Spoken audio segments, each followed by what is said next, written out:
runway to grow with. Wefunder is a way that you can still raise capital, still grow, and engage your community. We call it doing a community round, right? Going to your friends, your family, your community, your customers first, alongside angel investors and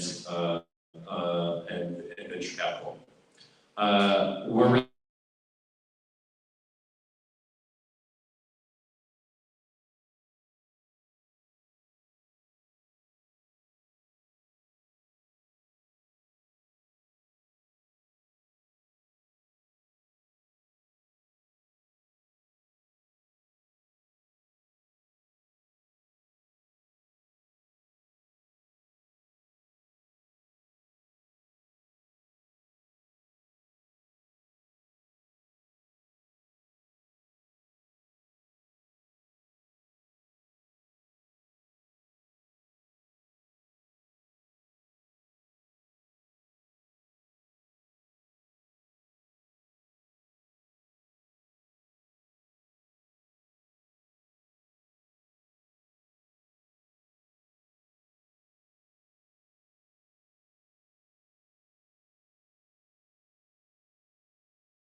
Went to FSU here, did my undergrad here. The Artist and Gator 100s up there, so I did my MBA there. My allegiance is to Florida State.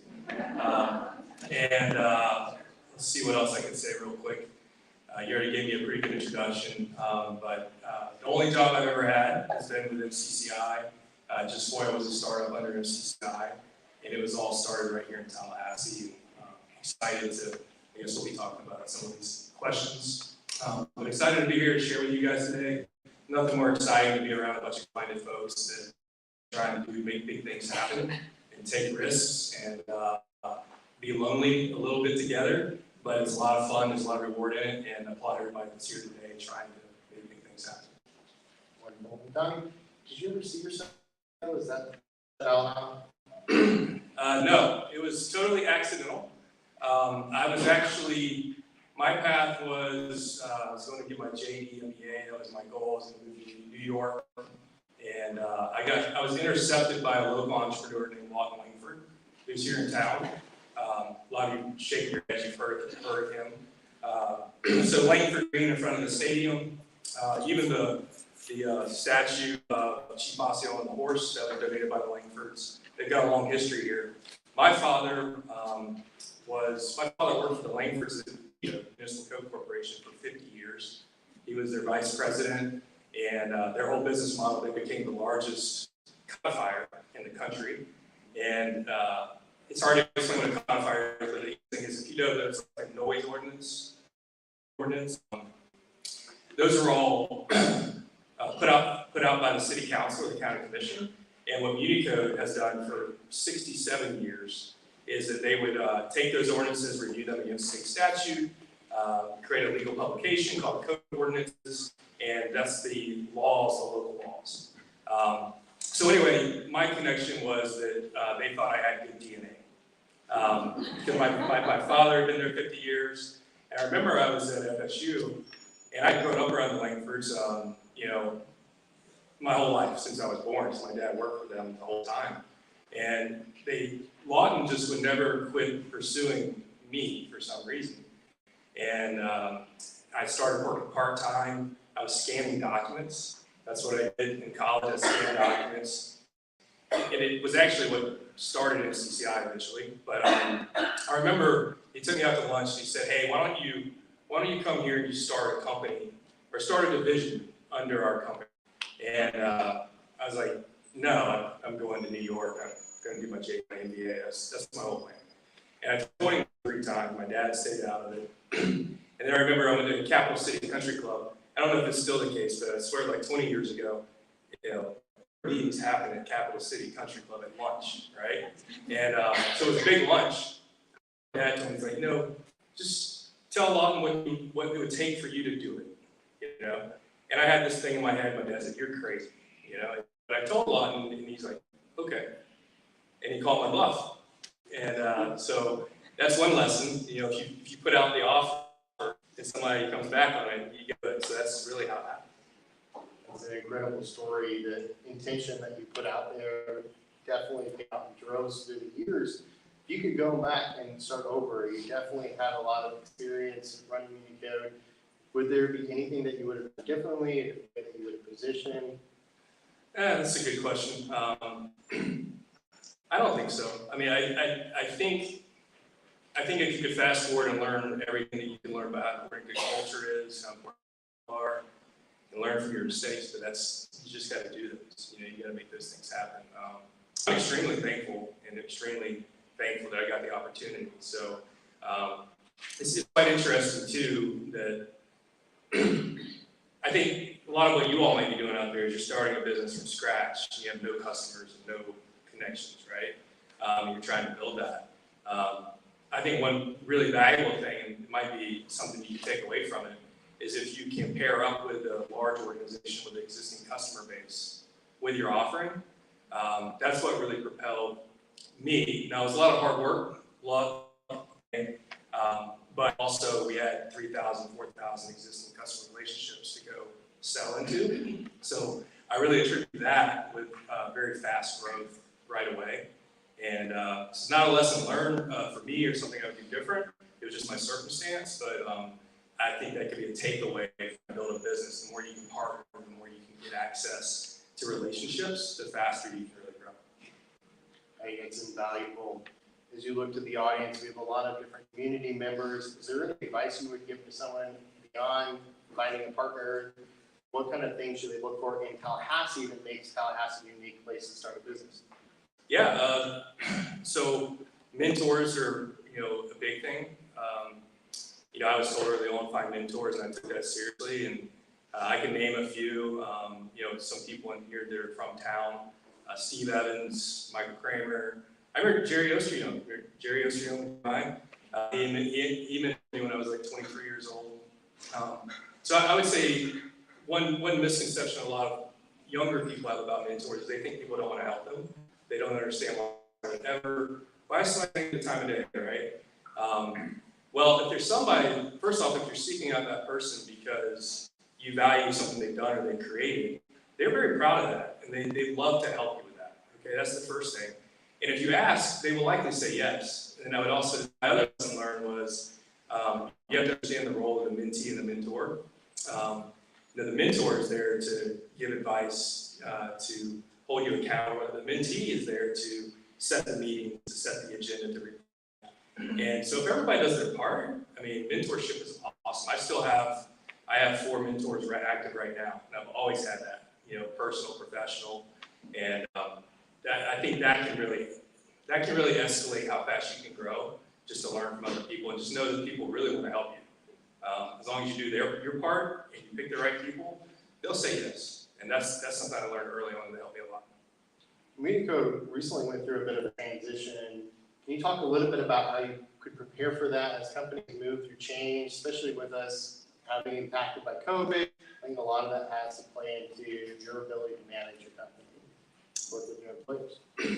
Yeah, I think you're going to go through different levels of ownership, different investors. That's going to happen as you grow. You have different needs as you grow. People change, all those things. I think just being aware that what you have in place today or how you're starting is not going to be what gets you to go, if you get to $5 million, to get to 15 or $20 million is a whole different world.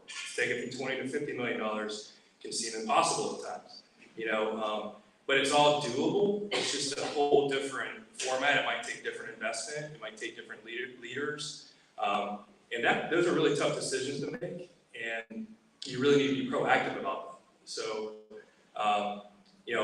municipal code went through a transition year. We actually, MCCI and just FOIA, back at the end of 2018, Community Code was always our parent company.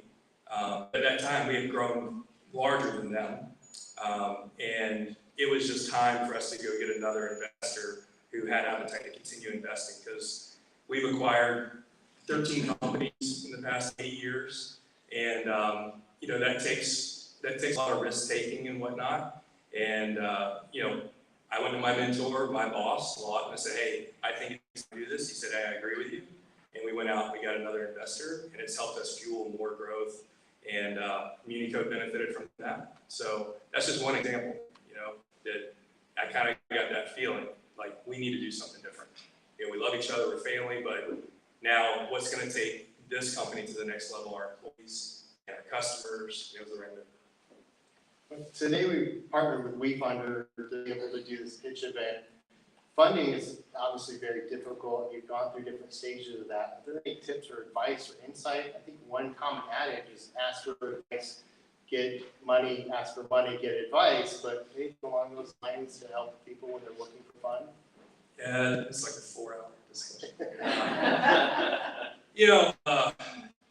I'd say you have to know your purpose, what your goals are.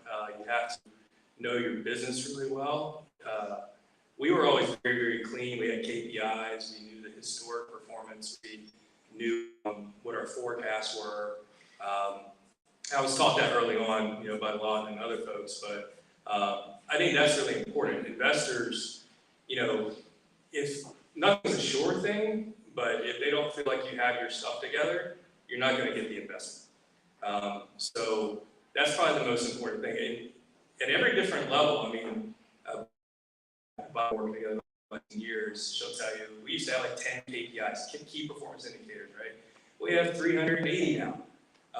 You know, and it doesn't mean you need 380, but you need to know what the metrics are that drive your business, where you want to go, what your pitch is, your value proposition, what you think your market size is, and you know, that'll be respected. But if you leave a lot of questions out there when you're asking for money, the biggest thing is anticipate the questions. What are the questions that are going to be asked? Answer them before they're asked. You know, I started off, like most entrepreneurs, there was no customers, right? I had to go sell. And I learned really early on when you're selling, if you're doing a software demo or a presentation, my goal was always to end with hardly any questions.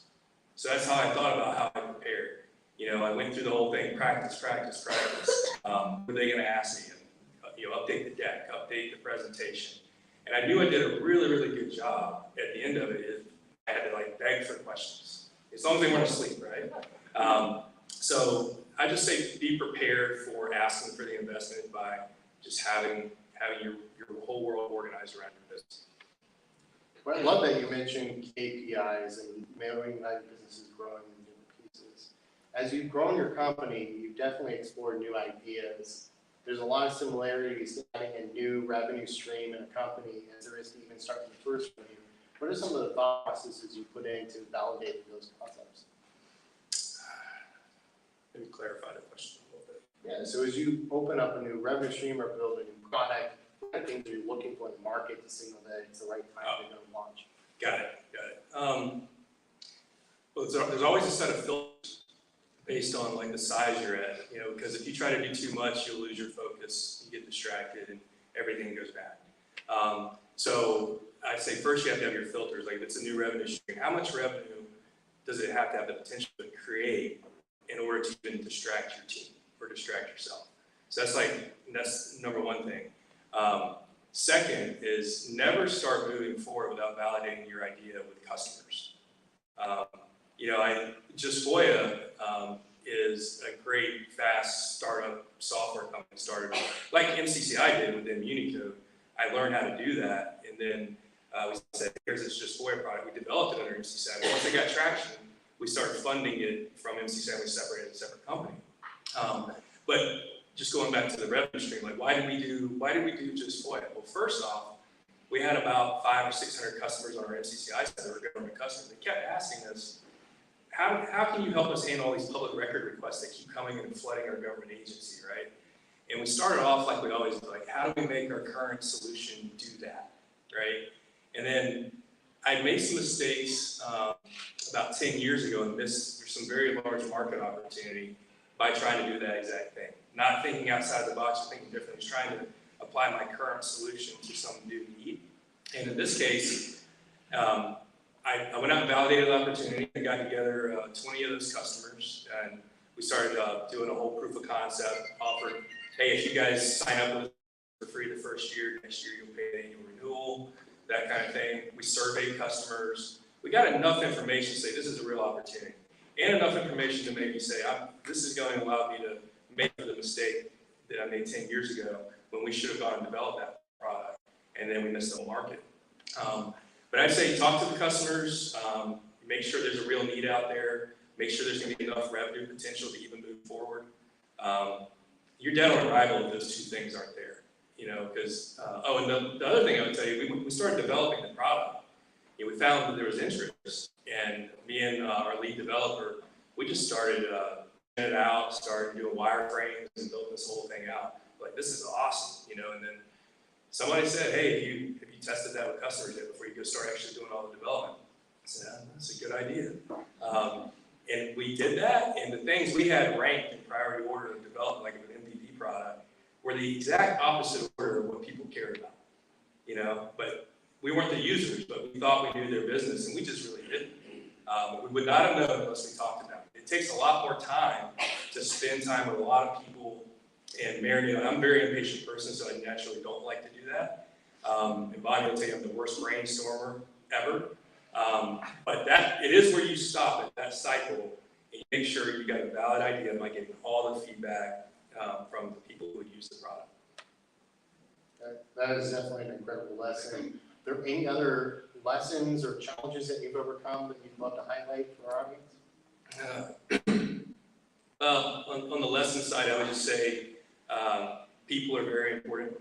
You know, all the people that you bring onto your team, they are the whole organization. Culture is very important. If it gets sideways, your business will go sideways. You know, if you find a need and you build great things and you care about customers, that's a business, but it cannot happen without great people, and it can't happen without a great culture. It's not sustainable. You won't grow. I think I've known that my whole career early on from my mentors, and I've always been passionate about culture, leadership, people. I believe you take everything else aside, without that, we wouldn't have grown to where we are. You know, so that's probably the biggest lesson or biggest belief that I have. There is no business out there that makes a ton of money and requires no work and no people. Yeah, it doesn't exist. If there is, I don't know about it. And so, and I would also say the most frustrating thing you're going to have in your entire journey is people. Okay? Yeah, I mean, it is, but you love them, you know, and you figure it out, and you have empathy, and you hold people accountable. It doesn't mean you love everybody to where you keep people and it crushes your whole business. But you have real conversations, hold people accountable, make sure they set goals, make sure that they know what success looks like. You know, I'm friends with a lot of our employees. I love them. I'll also let them go if it doesn't work out. But you have to be that kind of leader, you know. Just that's the biggest thing. Just people are what make it all happen. So while maybe the most frustrating thing is the most important thing, and you just got to stick with it. I think a big key part of what you've been saying tonight are the relationships that you're building. Can you talk a little bit how you start developing those relationships early on? I know talent is a big key item right now. How do you find, develop, and build that culture from the beginning? Yeah, there's a lot around that too. Let's see. I think first off is treating people right and getting referrals from people that are just with you. You know, I think being out in the community is important. You know, before COVID, I was on the chamber board, and you know, I was very active in the community. I wasn't active in the community for my business. I don't have many customers here. We have 1,300, 1,500 customers, and there's about 6 in Tallahassee. You know, so why was I so active? Because of it's important to know your community. 2 or 3 years ago, it's where most of your employees came from. That's changed quite a bit, but I'm hopeful it's all coming back and we're getting more normalized. It still does matter. It's another reason why I'm here today, you know, just to start myself getting back out in the community, because, you know, again, last 2.5 years I've been out there. So that's important. You know, the types of people that you look for and find, I think, especially when you're small, every person counts. But when you're small and you don't have money, and I mean, it really counts. I mean, you have to make sure that you are profiling what you need, matching up people to that. One thing as we got bigger, which we do with every applicant now, we personality test. And a lot of companies don't do it, organizations don't do that. But we have learned that there's no bad personality, by the way. You can't fail a personality test. I would if you could. But you can definitely put somebody in a role that their personality doesn't fit with. And then they can be successful for 6 months to a year if they're really driven. But guess what's going to happen? They're going to get burnt out, and they're going to end up leaving because they don't enjoy their work. And there's some tools out there that are pretty inexpensive, even for small companies, to make sure they do that. I love talking about that because I think leadership, people, psychology, right fit, right time, right place, all that is a huge part of the success of any organization. So that's a lesson. I can keep going, but I'll stop. We got a few minutes, but Okay. I think what I want to talk about now is trends. As you look to the future of where your organization is happening, even in Tallahassee in general, as a community member, what are you looking for? What kind of resources are you using to identify the trends, and then what have you seen? Trends in people or trends in business? In general, either one. In general, well, I mean, we're a technology company. There's 2 companies, NCCI and Just Foya, under one umbrella. I think the trends right now, from a people standpoint, people want growth opportunities. I don't think that's much new, but even more so now, with inflation and everything that's happening, people want to be part of a growing organization. We kind of think about that when we hire somebody, we need to have job pathing for everyone. Because if people are looking, there's no secret attrition is big, it's impacting everywhere. Actually, something that's really interesting, working with government, for the last 20 years, that government person did not turn over on you. They just retired, right? You didn't really have a whole lot of turnover. But I was talking to our billing department, and they're like, we're having to fix like 20 or 30% of our invoices. These people are just moving all over the place. That's never happened. So that's a trend that with the attrition that's even impacting government that I've never seen happen before. But I think, in general, people are wanting to know what their next job is when they get hired for their current job. And so we're doing a lot of work just to make sure every one of our departments, even if it's into another department, we were saying in the job description, here's the job path. What you really want is, instead of people looking to go somewhere else for that next opportunity, you want, at the very beginning, here's the next opportunity for you right here. So obviously the trend is people are moving around, and businesses, that's hard. It's hard to be productive as a business when people are moving around. It might benefit the person that's moving, but the organizations are starting and stopping, and that's a tough thing in the business climate. So that's why, again, it goes back to culture, the job pathing, the fit, and all of that. The other trends I would say in business, I'm not going to talk too much about technology, because I realize not everybody's a technology firm here. But there's the interest rates going up right now and things like that. I think valuations are starting to be impacted a bit. I think it's a good time to try to get investment. We really don't know what interest rates are going to be like in the next 2 to 3 years. If they go up, it's going to be harder. Your company valuations will be less. That's generally what happens, except for some crazy technology companies that never make $1 and they trade for a lot of money. So that's like the unicorns that are out there. Well, Donny, I really do appreciate you taking time. Are there any last thoughts that you'd like to share? Oh, let's see. I would say that for all the entrepreneurs in the room, I equate entrepreneurship and leadership kind of similar. It's a lonely world. I just say stick with it. There's a lot of rewards to it as well. And just, as much as you can, create peer groups, that have other CEOs or presidents, or if you're a VP of marketing, VP of sales. To me, that's been very instrumental. I'm part of like 2 or 3 groups that people deal with the same issues. You can share ideas, stories. You can have little therapy sessions or whatnot. Everybody needs that, right? So just really make sure you have a support system, because everybody in the world needs that. And just because you're an entrepreneur doesn't mean that you have to feel lonely because you're at the top of your organization. There's ways to level that out, and that's in your control, just like everything is. So I'd leave it there. Well, thank you so much, Donny. We appreciate you taking time out of your busy schedule.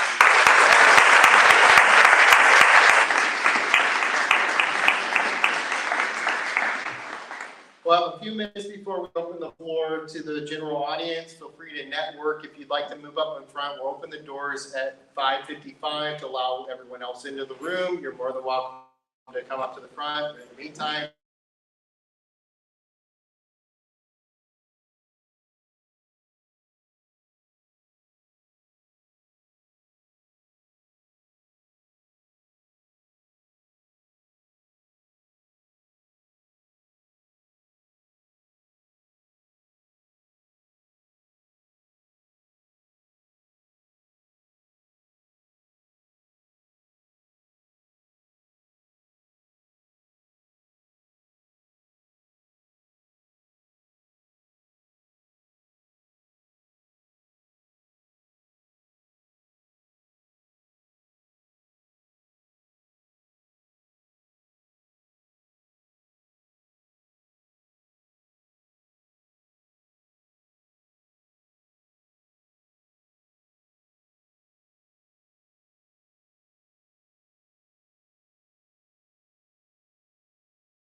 8 presenting to you. Enjoy what they have to say. Several of them have their campaign pages live on Wefunder. And we actually have a single link that you can visit where all of those companies that have their campaign pages live are listed. So you can go to wefunder.com/community/Tallahassee. And 5 of the companies have a page up where you can invest. One of those companies actually has been raising Wefunder for a couple months, and their campaign is closing in 6 hours. Zing Drones. So this is your last chance. If you haven't already, you should go create an account, invest. You can use a credit card. It's very easy to do. I am excited to introduce you guys to our illustrious judges. Thank you for being here. I have long bios for each of them. So let me take a second and read to you a little bit of each of them. First, we have Amy, and I didn't ask how people pronounce his name. Okay, Amy Vance. Amy's involved in early stage.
Scottsdale Academy for the last 17 years. She's on 2 accredited preschools. Prior to that, Jennifer was the group director of public relations,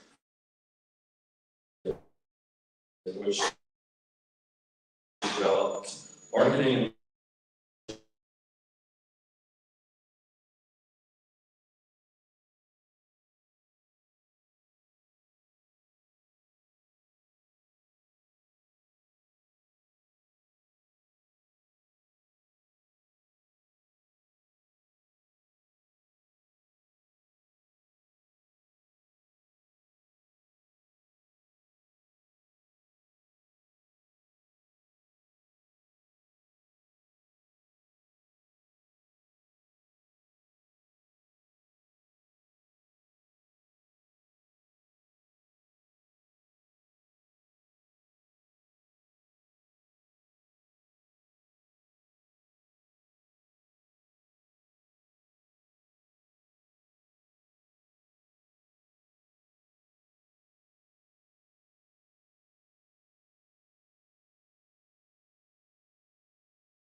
from all these guys. I hope you are as well. Again, I want to remind you to take a moment and if you can, go to Wefunder, open up a campaign, an account, and you can start by investing as little as $100 in these guys, right? What that means is that you'll start getting updates from them. You can follow along. You can invest more later. It's really just a way to start participating with these guys, with these entrepreneurs as they build their businesses. I'm excited to ask to come to the stage now, Madison Barse.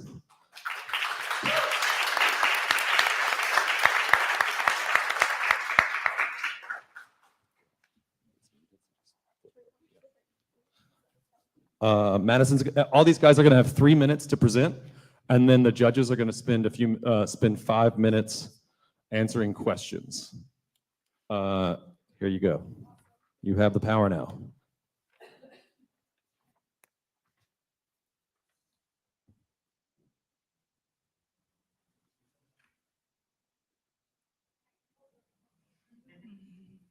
Everybody give Madison a hand.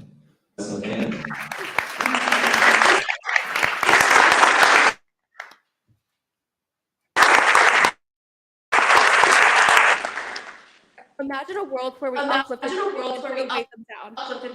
Hi, I'm Madison Barstow, founder of Herizon, where we believe in uplifting women instead of weighing them down through our lightweight earring designs and content-driven mission. We conducted a survey with over 280 women and found that 76% of women value the weight of their earrings over being hypoallergenic. Now, ironically, we found that the number one issue women face when it comes to wearing earrings is how heavy they are. So we knew there had to be a better solution. So at Full Horizon, we hand select earrings that weigh half of what most boutiques are selling earrings for today. But it goes way beyond just being lightweight. We want to empower the next generation of women. I danced for 11 years, and through this experience, I constantly criticized myself and compared myself with others. But after speaking to so many women across the board from all different ages, I realized I was not alone. So many women compare themselves to Photoshop images and developing a very negative self-image of themselves. So I wanted to be a part of the change and help women be their authentic selves while providing them the resources to become their full potential. Now, this starts with our packaging. Our earring cards represent women of all different ethnicities that are not often showed within the mainstream media. This includes women with freckles, acne, and even glasses. Then we release collections that are based around a specific topic or affirmation. And they link to our podcast episodes we host every Sunday that feature female-led businesses, brands, and passion projects. We're also expanding to include blogs and worksheets with each of these collection drops. Now, our customers have been raving about our brand. Since launching in August of 2020, we have sold over 2,500 pairs of earrings and have done this completely organically. In fact, our story has even been picked up by Fox 13 News. Now, we have plans to continue this momentum. In August, we are dropping our very first hypoallergenic line called Resilience. This will feature women that have had to overcome heartache, to overcoming different illnesses, to become resilient and stronger individuals. Then we're launching our corporate core line where we're partnering with career-driven influencers to help them navigate through male-dominated industries, to even asking for a raise or a promotion that they have been wishing for. Then in the future, we plan to grow our business through retail, host our first conference with women, and grow our team. Now, our mission at Full Horizon is to help the next generation of women live a more confident and comfortable lifestyle. So my final question for you is, who's ready to uplift women instead of weighing them down?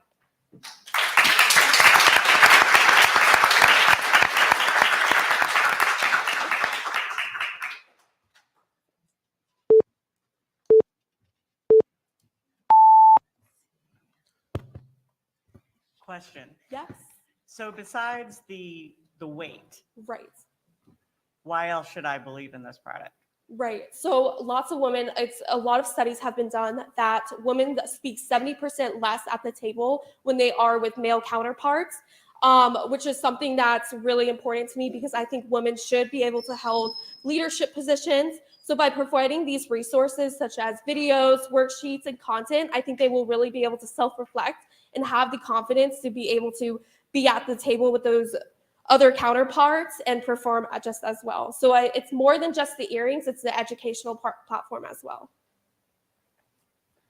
I have two questions actually. So Yeah. are the earrings actually handmade goods or hand-picked goods? And then also, what is the cost per unit? Yeah, so that's a great question. I love that you asked that. So we currently outsource our earrings from a different manufacturer, but one of our heart points is supporting women. So I know you're an artist, so we're going to be working with other women-made designs to have a section on our site to help support women, because I know how hard it is to get your name out there. So I'd love to be able to have a platform for them to share that with.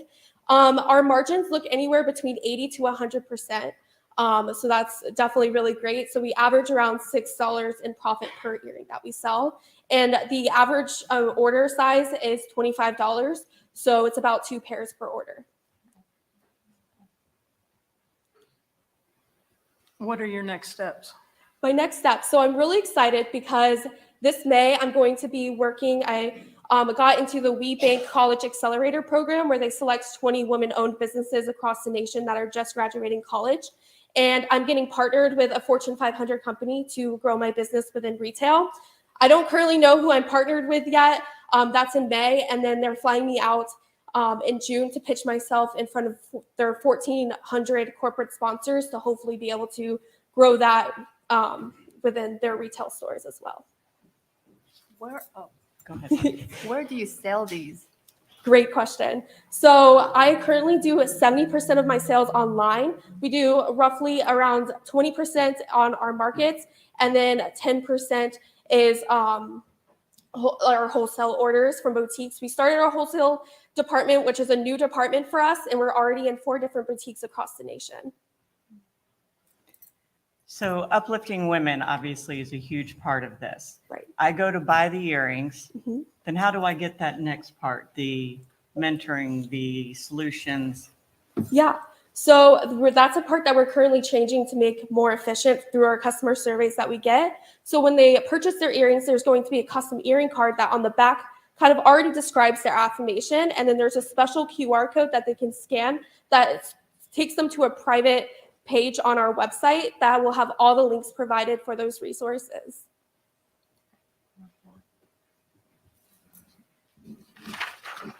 Now, are you currently creating all of your own content? Or are you paying for that? Yeah, so content creation definitely takes a lot of time. I currently do a lot of the content creation, but I have the time because I batch it out around 3 to 6 months in advance. So that way it's all scheduled. But I'm currently working with other influencers to partner with them to help with that time. And also there's a lot of organizations that have great resources that I'm already in the works with talking with to see if I can repurpose their content and put it into our site. Are you wearing one of those earrings? I am. This is our first pair that we launched. They're called our Unstoppable earrings. And we actually sold out of this collection in 5.5 hours on our launch date. Oh, Last question for Yeah. me. If you could wave a magic wand, what would be, let's say, 2 brands that you would one day love to align with? Yeah, so one of them is actually Her Campus. I'm actually got connected with her through my podcast. She's the president of it. She does a lot of campus work to help women write blogs, become editors, and I think that would be a great addition on our website to be able to help women do all those great editing work on our page. There's also a lot of other organizations such as Girls Who Code and like Girls in STEM, and I am currently in contact with them to see if I can help bridge the gap between that, because I know that's definitely a big male-dominated industry. how big is your team? Yes, so currently I'm a one-woman show, but I am working with an accountant, and I know how to onboard people through contracting. So thank you.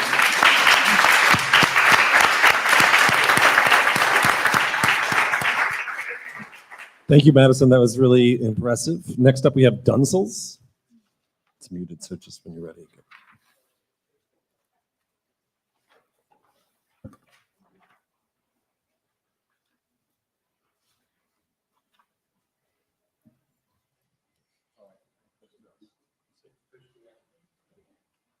Hi, I'm John. This is Will. We started a company about a year and a half ago called Dunsel. We take old, discarded materials such as sailboat sails and textile waste, and we convert it into durable, sustainable bags. Will and I grew up on the beach and in the water, creating beautiful memories with our friends and family. But the innocence and sweetness of times gone by has been interrupted. As we grew up and grew more aware of our surroundings, we started to notice that plastic pollution was ravaging the environments that we love and call home. Over 22,000 tons of plastic enter the marine environment every single day. Now, that's a seriously immense problem, and I don't know if Will and I will ever solve it in its entirety, but we figured doing something about it was better than nothing. So we looked into different kinds of waste. We had to segment it and identify at least one way we could help. And we found probably the most insulting fact of it all. Oftentimes, plastic waste is being thrown away unnecessarily. Now, the primary material that we're working with is sailboat sails, and it's got a weird life cycle. Sometimes they're only used once or twice before they're thrown away, and that's in the most extreme cases. But it's a seriously, I mean, imagine a 40-foot sail. Like, that's a lot of plastic, and it's a polyester-based textile that goes into landfills and breaks down into microplastics and ravages the environment. We also found in the textile industry at large, whether it's marine canvas shops working on the vinyl seats on your boat or your boat cover, or the upholstery shop that redoes your couch. They all have very similar types of waste, and they're studded throughout the map. And it's with this waste that we create our line of bags. We offer tote bag, toiletry bag, duffel bags, and just now we launched our fanny pack. These bags are built with sustainability, durability, and longevity in mind. And it's funny because our audience is actually the source of that waste. So we're going out into these communities, collecting their waste, repurposing it, and then selling it back to them because they're the ones that value it the most. Will and I are confident that we've only scratched the surface of this business and this system. And over the next few years, few months, we have a lot to do to grow and expand our impact. Thank you.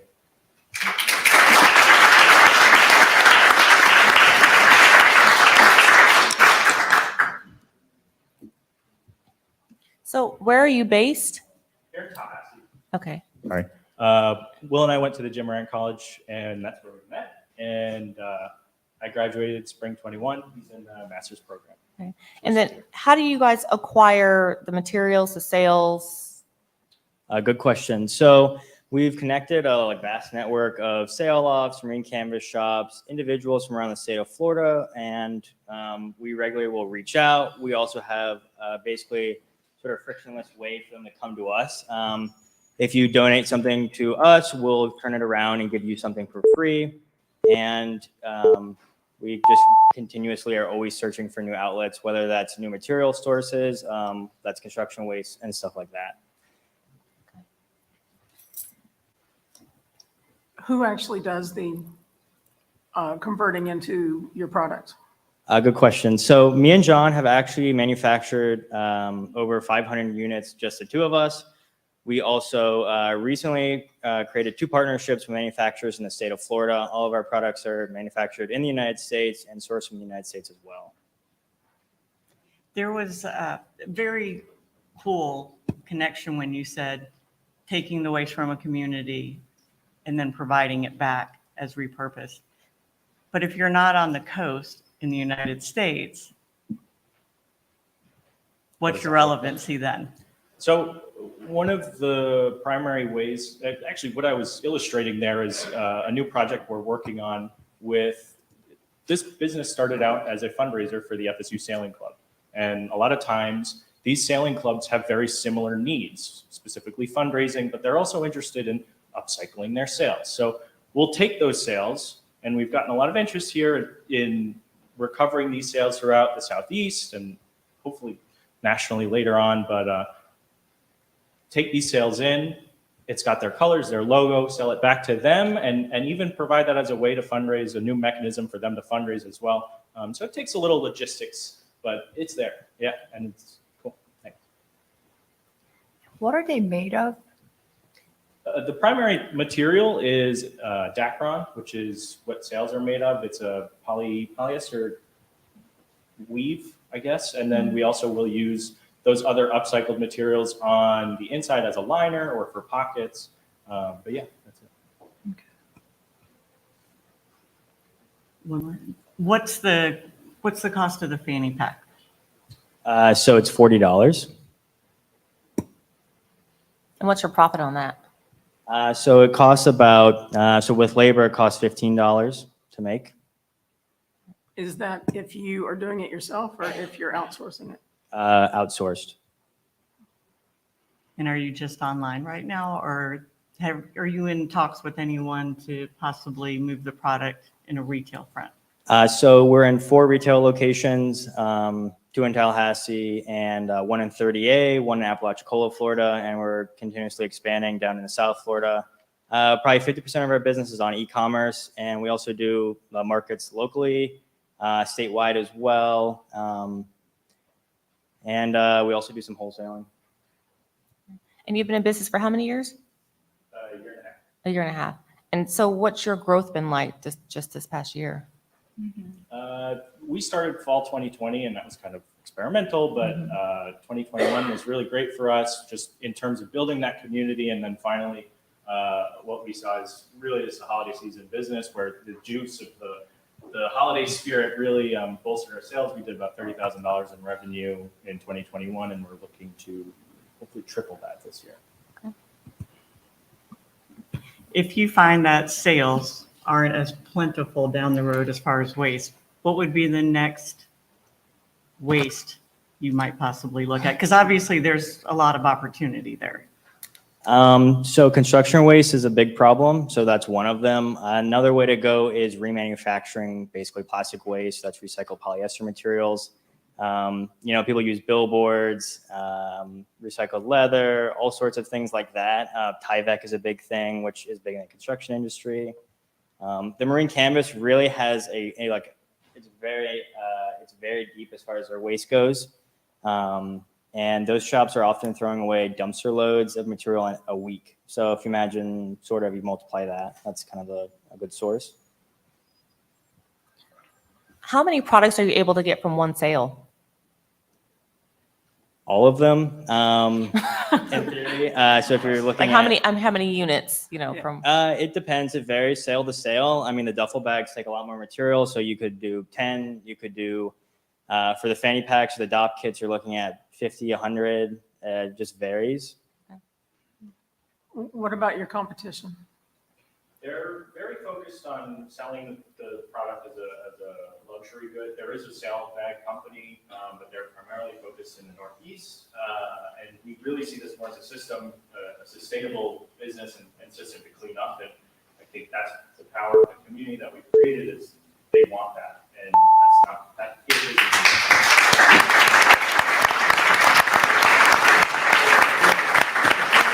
All right, thank you very much. And that was really great. I'm excited to hear from our next company, Visionx. Ooh, and they even have T-shirts on.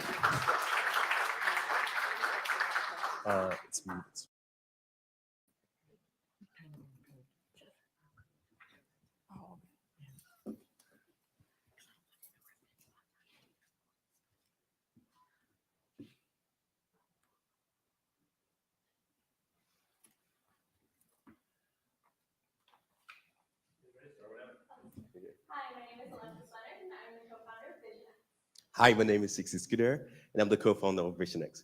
4 years ago, I moved from Ghana to come to the United States to pursue my education. I searched online for housing, and I was stressed. It was complicated. I spent so much time and so much money in this process. Success isn't alone. The real estate industry right now is awful. Let's be honest. 40% of people say that buying a new home is one of the most stressful events in modern life. 64% regret their home buying decision. 79% they don't even know where to get started. And 90% of people want to know more information about the home. Out of these experiences, births one of the most disruptive technologies to ever hit the real estate industry. And this is what Visionx is doing. Find Me Resale in Vancouver, Visionx, a one-bedroom that's available right now. So software, There are have 543 listings available Close to your in this mobile phone, and you have all this information right now. Let's check out this We one. also have with AR where you can stand in front of the house, take a picture of it, and have all the information of these homes. That is what Visionx is doing. And we are doing this in 3 technologies. The first of it is searching with AR, where with the use of augmented reality, you can stand in front of a house, take a picture of it, and get to have all the information of these houses. We also have voice search, where with the use of natural language processing, you can actually speak to a software about the home you want, and you have all that information right in front of you.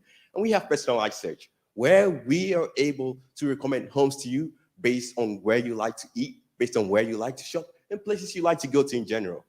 And we addressed one market. In just 6 months, we penetrated 40% of the Tallahassee market. We onboarded 2,500 units, and we have 1,000 people using the application. And that's just the beginning. With over 250 million adults living in the United States, when surveyed, 6.6 million who bought homes last year said that they used the internet during their home search. So if we can just capture 30% of the market, we would be able to improve the home search for 2 million people. And that's just the beginning for us.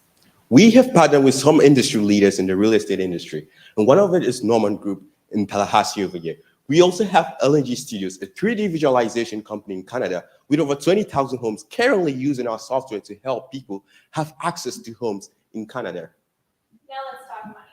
We have 2 streams of revenue. The first is advertising sales, in which we would have real estate agencies and property management companies advertise on our website, and we would get paid on a cost per click basis. The second is premier service, where agents would have specialized branding and exposure to leads. I know this is kind of confusing, but as our users grow, our revenues grow. We are raising $1 million. Out of this today, we are raising $25,000 from the pitch to build more on our product, to add more talent to our team, and to expand into newer markets. Visionx is a company of the future, and the future is now. Download our app today and have access to homes than never before. Thank you.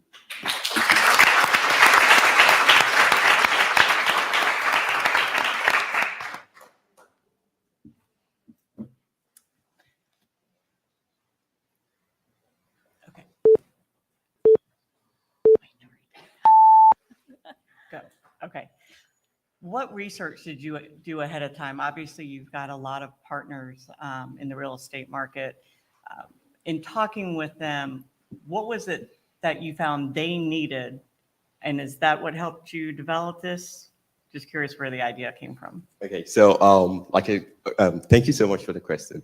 So the idea came when I was searching for a home when I was on my way to the United States to pursue my education. So I found my home actually.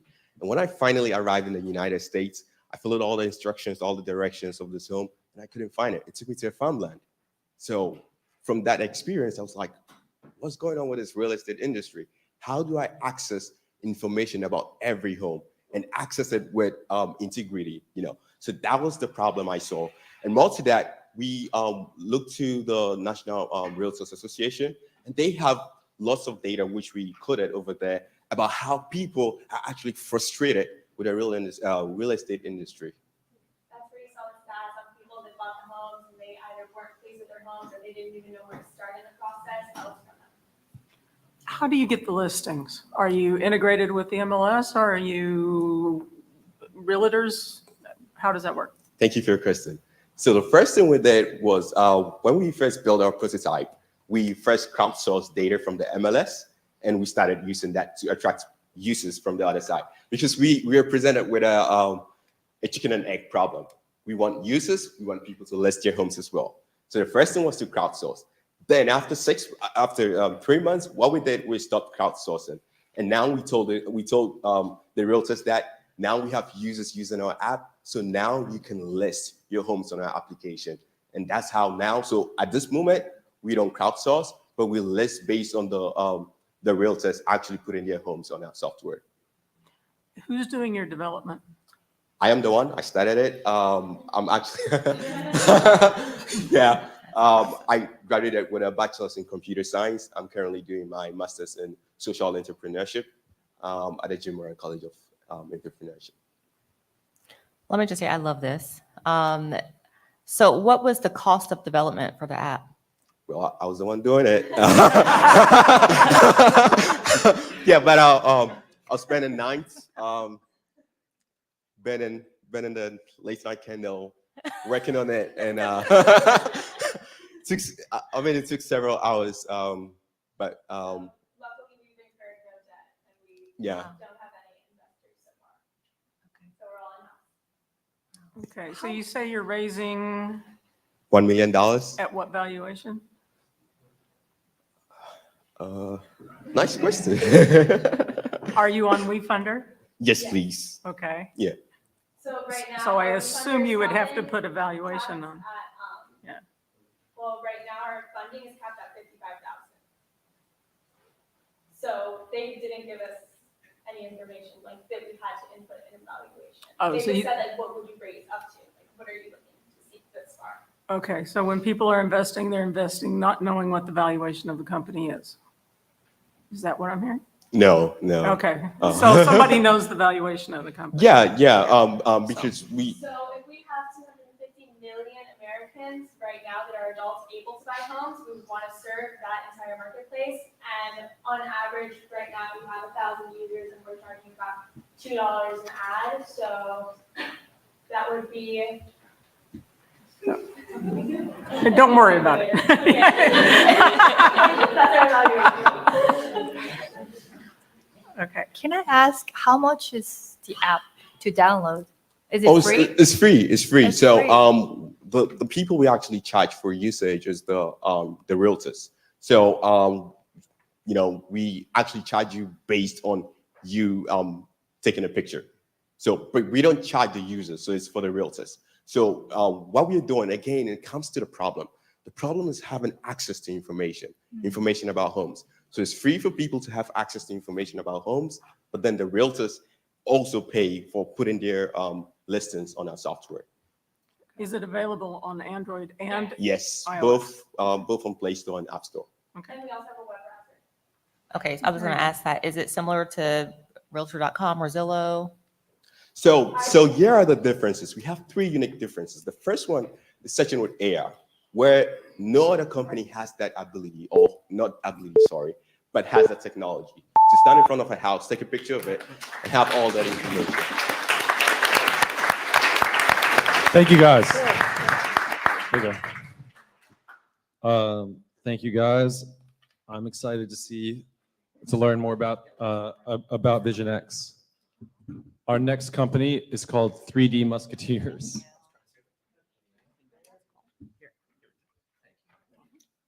This is Grant Posner. I know I look a little different. It was 2016.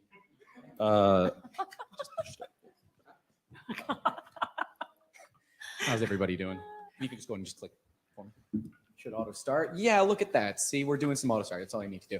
My name is Grant, and I am the Chief Cat Wrangler of 3D Musketeers. We'll get more to that in just a minute, but that means I am the boss, but I'm not necessarily the boss. We here help people make reality. A lot of these pieces are actually sitting outside if you guys want to check them out later. But we utilize technology like 3D printing, CNC milling, and laser cutting to bring your ideas to life. We've worked with people like the Smithsonian, like Snoop Dogg out there. He's actually hanging out at the table if you want to go say hi. But we utilize this beautiful technology to help solve those painful problems with purposeful solutions. What are on the tables for the judges are actually some crash cars. Yes, those are actual crash cars. Only one of them had a fatality, but that's fine. We can get to those stories in a little bit. What we can do, don't worry, I won't tell you which one it is. What we do is we help the attorneys tell a story. You were in a car accident. That sucks. Maybe you're stuck with a cane. Maybe you're stuck with the inability to walk or the inability to move around. You deserve money. We help those attorneys make it happen for you. We can also empower the insurance companies to say, no, you're full of it. And actually, two pieces on the table were utilized to save an insurance company over $4 million in a claim. They had no chance of winning without our technology. 3D Musketeers serves to take those ideas and make them real. And you can see some of the things right there on the screen. We have a YouTube channel. Go like and subscribe. I think I'm supposed to say that. 4,600 subscribers as of today, and we produce 5 videos a week. The problem that we run into, though, is most people don't know what the heck this stuff is. And I would guess that in this room right now, less than 10% of you might know what 3D printing is and how it works. That is what we're trying to do here with Domi, with the pitch event. I'm actually from Tampa, drove up 3.5 hours, longest car drive I've had in over 2 years. And I'm glad to be here because we can help educate the general public and show off what is actually possible. And to do that, we need help. Right? The general public thinks that 3D printing might be used for other stuff.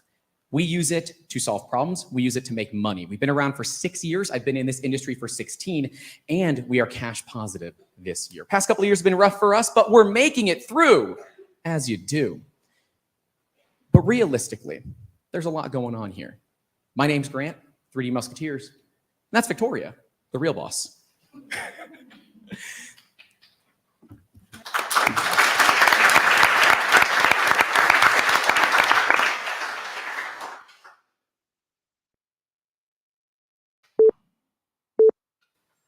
I'll go first.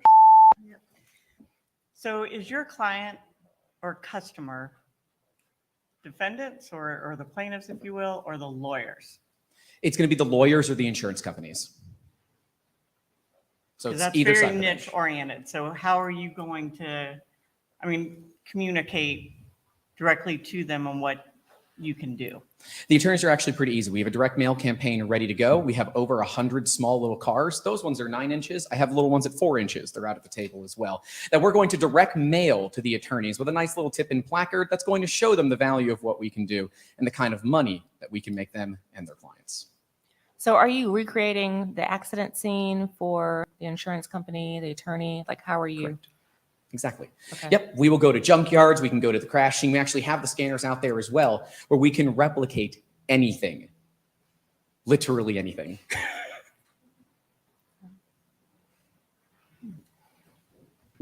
So today, if I get a car accident, and then what do I do with? Oh, you would call 911, then you would call your attorney, and then maybe, if we're lucky, your attorney calls me. Okay. If not, you could call me. I'll give you my card. We hope, right, that obviously people don't have to call us. But yeah, car accidents are a fact of life. In Tampa alone, there's over 1,500 personal injury lawyers. That's just in Tampa. Okay, so to do this, is it just, could you do it based off of a picture or do you actually have to go to the junkyard? We could do it based off of a photo, but it would absolutely get tried by the other side of the bench for being absolutely legit, right? Okay. Because we won't be able to see all sides of it.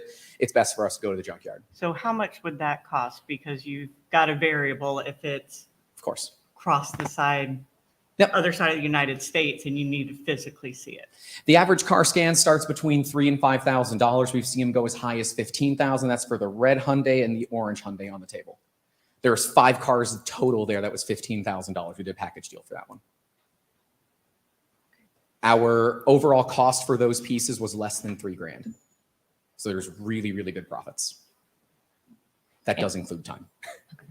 And you've had how many customers to date? You said you've been doing this for 6 years? The company Yeah. for 6 years? Okay. This is not our 100% market. We do work for effectively anybody, literally from the Smithsonian to Snoop Dogg. We've got pieces for Publix, just finished up some parts for Wawa, parts for companies that do X-ray, tech, and that kind of thing. So with the cars themselves, we've done over 3 dozen of them to date.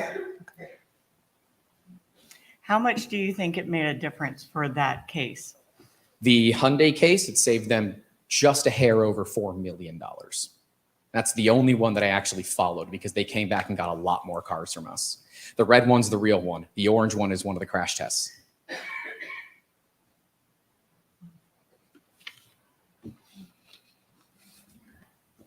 So essentially, you've got 2 businesses.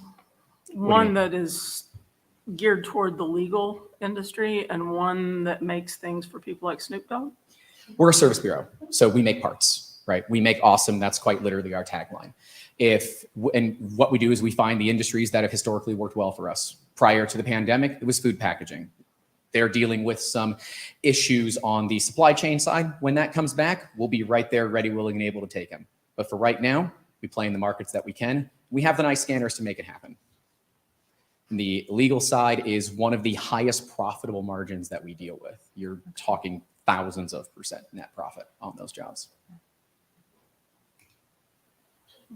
And how do you currently do your marketing for the legal side? That's the problem. A lot of it's referral. And that's what we're looking to do. We're looking to get some help on opening those doors, getting in front of the right people, getting the marketing done right. I can make YouTube videos. I'm okay at that. But legal people don't tend to watch YouTube videos. At least mine. What's your revenue Our revenue for this year or total? this year? This year so far, we're about $15,000. And your margin on that? This year's been a little bit tough, but we are cash positive, not by much, but we're cash positive. The YouTube channel and a lot of the marketing that we do does take up a fair bit of our cash. You say we, how big is your team? 12 people, all contractors. Spread across So are they the paid US. by commission? Oh, sorry. Go ahead, go Yeah. ahead. Are they paid by commission per job or? Yes, yeah. 1099s. I think that's it.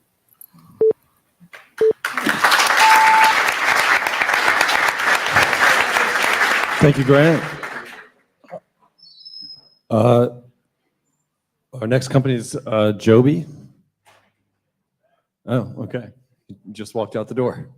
I hope you guys are having a good time. I'm sure he'll be back in a second. There we are, Chikari. I didn't know where you were going. This is Chikari with Jobé.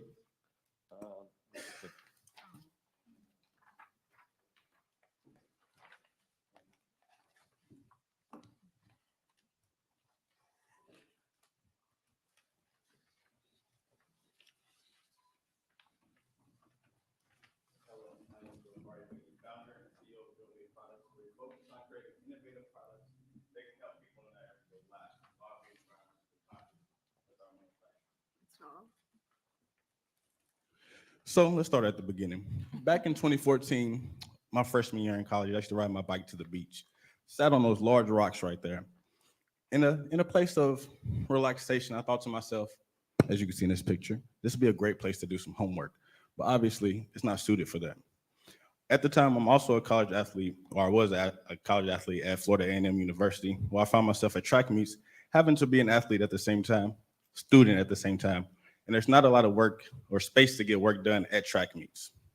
So I found a common issue, having office space outside of your standard office. And when you're inside of your standard office, especially with remote work, we can all get kind of tired out and want to relocate to get a spark of inspiration. So what we developed is the Besk. Besk is a portable desk that transforms to a fully functioning backpack at the same time. You can adjust the height, and obviously it's lightweight and allows you to carry your supplies wherever and whenever you go. So our intended target market starting out are remote workers. Before COVID had a growth of 149% between 2008 and 2016, pre-COVID, so we know that has exploded.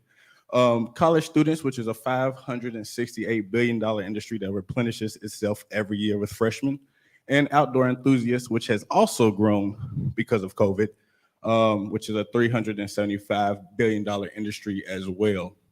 When it comes to our business model, it is selling physical products, starting out with the good, better, best tier, where we also sell interchangeable parts for our Besk. We also pair that with apparel that's been sold all across the country, and we're developing a platform for our customers to use as an added benefit. When it comes to the competition, we want to make sure our product was more durable, has an adjustable height from standing to sitting, and you can also have levels of legs at different heights. We wanted to make sure that our product allows you to take your supplies with you, or one of the tiers of it, and made from sustainable materials. So our Besk is made out of reused and recycled plastic, ABS, the same materials as Legos and hard hats, and we wanted a large enough surface area that you can actually put your stuff on. So our go-to-market plan is to partner with retail stores, universities, and online sales. Traction so far, we are patent pending as of right now. We've raised over $200,000 in the past 2 years. We've pre-sold over 200 BESC in 24 states, 6 countries, and we are now starting our production.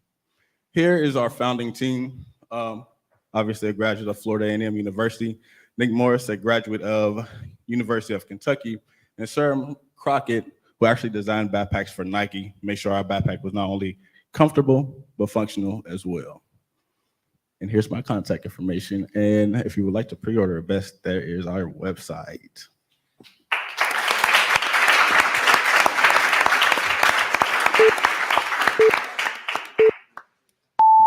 I'm also, as I answer questions, I'm going to transform this into a desk so you can see how it works. Can I know how heavy that is? How heavy? So this is one of our 3D printed prototypes. This one comes in at 9 pounds. We have started to build molds, which are coming in at 7 pounds. We also have a vest light, which has a little less functionality, but it is lighter in weight. So if you just want a portable desk, you can have it as well. That's part of our good, better, best tier that we have. I can answer questions at the same time. All right, so obviously when I'm traveling, I'm going to have my computer, my iPad. How does that work in all this to keep it safe and going through airport security? Talk to me about that. So I actually just went to Miami for a wedding as of last month and got this on an airplane without any disruption at all. At first, they were just kind of confused on what it was. Then after I told them it's a backpack, they transformed into a vest. That didn't help much. But once they saw that it's not like anything disruptive, they let me take it on the backpack. I mean, on the plane with no issue. So as you see, I'm spinning the legs out individually. So this was the idea that I got from track, because when you're on bleachers, it's very uneven, but I want to make sure you have an even surface to work from. So that's why you can do each one individually. We do have plans to make this automatic in the future, but as of right now, it is me.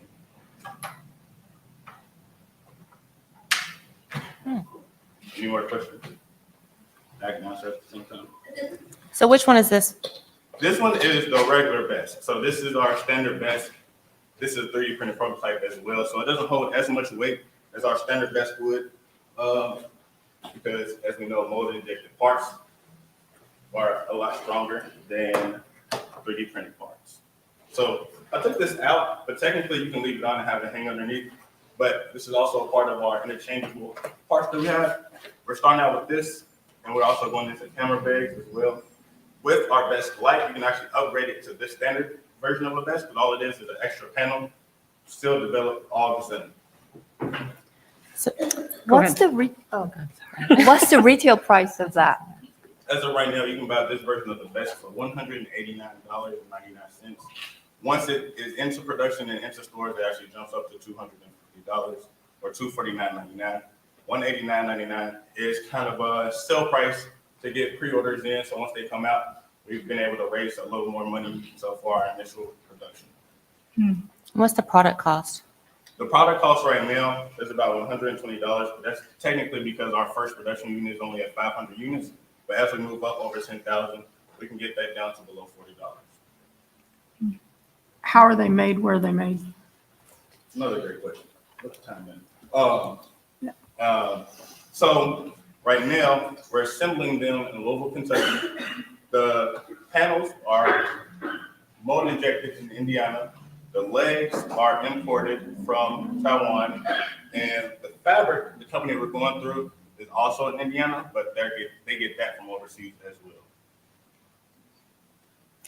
If I needed to make that not as wide to fit in the passenger seat of a car, can I do So that? you're talking about like in desk form?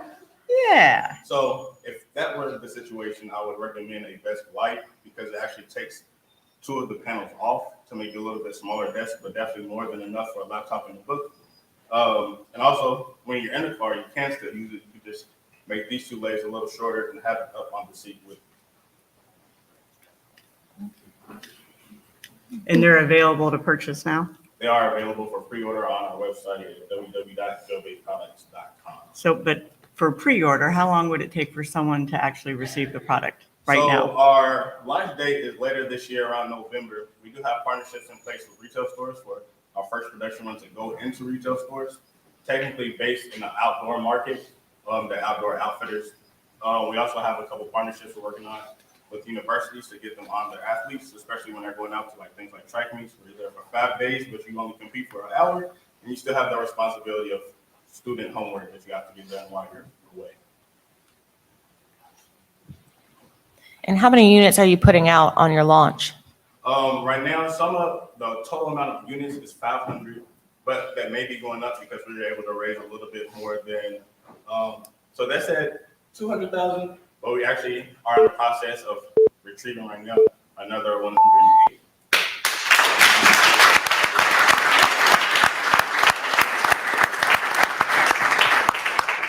That was shockingly smooth. That was really great. The next company to present, can I have the clicker back? Is Tappin. Thank you, Chikari. Ashton, here you go. It's already on.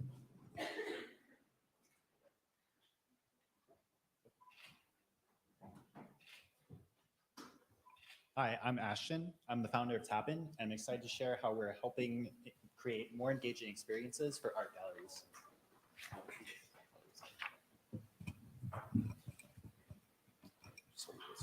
Hello? Okay. I'm going to restart. Hi, I'm Ashton. I'm the founder of Tappin, and I'm excited to share how we're creating more engaging experiences for art galleries. So art galleries are facing irrelevancy due to online marketplaces, NFTs, and outdated processes, and they need to adopt technology and create engaging experiences if they want to retain their audience. Here are some of the processes that they currently do. So artists mass submit their work to art galleries with about a 5% acceptance rate for artists early in their careers. Curators sift through hundreds of irrelevant applications, costing them about 40 hours per exhibition. And us as observers, we're often curious to discover more about the story behind the art and the artist, but it's not easy to do so. So what do we do when we want to discover more about an art gallery, about the art itself, and about the artist? Well, we take pictures, we scan QR codes if they're available, we search on Google, or we use physical brochures. All of these approaches are suboptimal and have their limitations. So Tappin is an app that uses NFC technology to help create more engaging experiences and enable people to discover more. So how it would work in an art gallery, each piece of art would have an NFC tag representative of it, and you would hold up the app and scan the NFC tag and be able to discover more information. In addition to this, we can help art galleries create more engaging experiences by providing a platform for artists to tell the story behind their art and what it means to them. We can create dynamic experiences for the same exhibition. So one week we could highlight the history behind the art. Another week we could highlight about behind the scenes of how the art was created. And we're also planning on doing a matching system, which makes it easy to connect creators to their appropriate artists for their exhibitions. So Tappin is a better approach because it allows you to stay in the moment of the experience. You can easily reference the information in the future and recall what kind of art you saw and what the information about the artist. It's all organized and centralized into one app. And you can artists can create a stronger connection to the audience that is experiencing their art. So artists believe that Tappin will help them connect in a way they can't at the moment. I'm the founder of Tappin. Brittany is our lead designer, and Scott is our advisor. We plan to install a beta system of Tappin in local art galleries and city projects. We'll monetize the Tappin app by selling the Tappin systems to art galleries and implementing a freemium model with artists. We plan to build the beta system in May, test, launch, and market later this summer. And the big picture for Tappin is really to go to any place or any experience and be able to discover more about the physical world around you. So the art case is one example, but imagine being able to go to a national park and having physical posts where you can just use the Tappin app to easily discover more about the wildlife or the history behind it, let's say, and you can easily reference that information after that experience. So you don't have to go searching through your photo gallery or navigating through browser tabs. Everything is within the Tappin app and accessible. Okay, so yeah, happy to take any questions and speak to anyone after the event.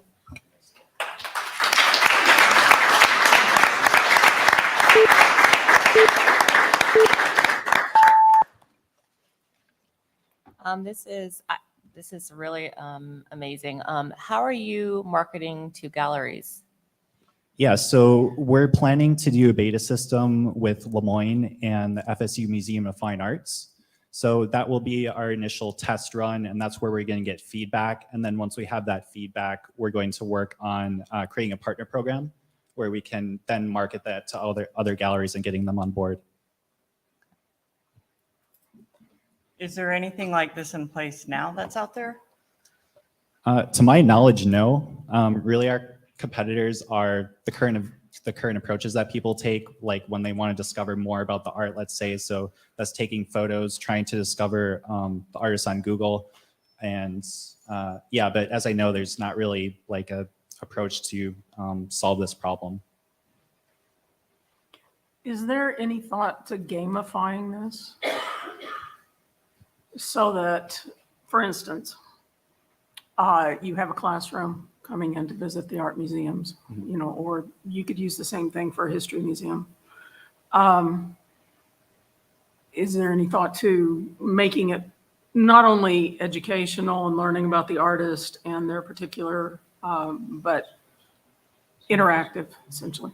Yeah, I think that's a great idea, especially for younger audiences. I think they're the ones that we're really going to target because those are the people who are tending to buy art online and not really going to galleries or exhibitions or museums because, you know, it's just easier to purchase art online and everyone does it. There's no friction. But what we're hoping to do is, you know, create more of an experience that's more engaging and connecting and something you can't experience online. And so I think gamifying would be a great idea. And that's something we could definitely explore in our beta system when we're testing this. Getting the information, obviously you would have to rely heavily on somebody else providing the content. Right. Have you implemented this anywhere yet, or is it just right now still for this summer? Yeah, so it's just we haven't implemented this. We're still building out the beta app. So we're very new in this startup and you know, doing our market research. Sorry, remind me of the question again. Just having to get the content, I wanted to see how the process has been so far and how time consuming the content, it has been. right? Yeah, so there are some galleries that actually, like Lemoyne, for example, they plan their content out months in advance. So for galleries like that, it would be pretty easy to work with them, especially doing a beta system. And for these initial test runs, we don't have to do every piece of art or have all the information. You know, we can just do, like, let's say a select few. And that would be a good way to compare, you know, how do people interact with the art that has this system and how do they interact with the art without the system? So yeah, but sourcing the data is going to be something that we'll learn how to do through this process. Do you have a patent pending for this? Yes, so we have a copyright on the app itself. And who's doing the developing? Myself. Do you have that computer science background like before? Or? Yeah, so I'm actually a self-taught developer. So I mainly do Android and iOS development. And I also have like a software development company that I run here in Tallahassee. And you know, I've developed and published multiple apps to the App Store and the Play Store. So yeah, all the development is just coming from me. Okay. Yeah. So you're a one-man shop on this? Yeah, I'm a one-man shop. And then I have Brittany, she's an independent contractor for me. and then Scott, who's helping us get started with FSU at the Museum of Fine Arts there. And he's also going to help us get our foot in the door for other universities and other art galleries to go in and test the system. Great. Really cool, really cool, really cool. Thank you very much.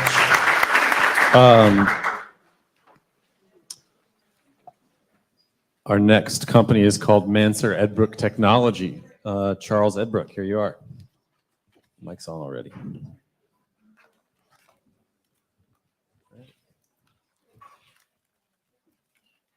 So, hello everyone, my name's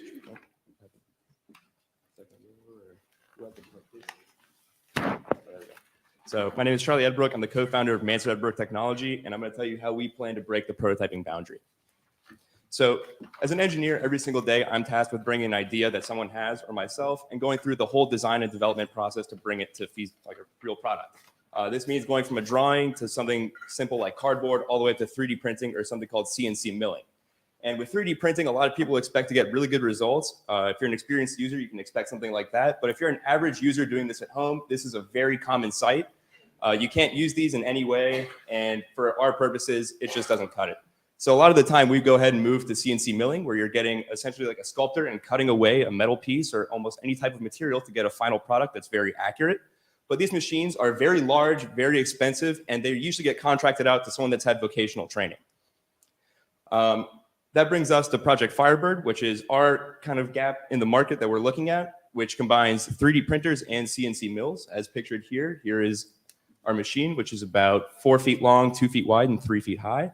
It takes the ease of use and the compact frame of a 3D printer and combines it with the insane capability and very high precision of these CNC machines. Again, another angle at this, just so you can kind of get an idea of how this thing would look on your desk. And a big thing that we look at when we look at these machines is how they're programmed. And this is an example of machine code. This was invented in 1949. It hasn't changed much. It's very cumbersome. No one really goes out and learns it anymore. So we want to go ahead and take this and move to something new, like Python, which is a very high-level language that allows for us to take stuff that we've learned here with control systems and very complex algorithms and apply it to these machines to make them more capable.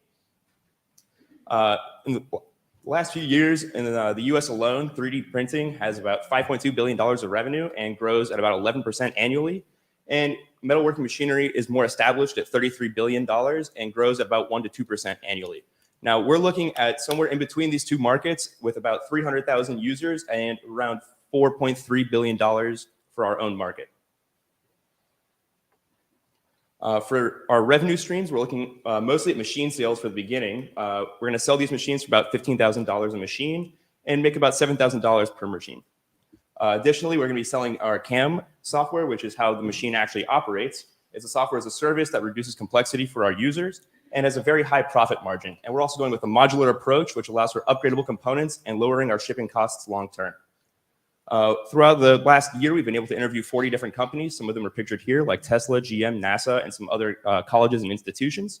And with that, we've got really great feedback from them, and all of it has been very positive. The impact of winning today, or any money in general for us, would be going to iterate our prototype further. We have a current version that we've been able to develop over the last year. It works, not well, but we want to continue to develop it. And we also want to start working on patents. In addition to that, we're going to be going out and getting advertising materials and traveling to meet with investors. And thank you guys so much for taking the time to listen to me today, but I would love to answer any questions you might have.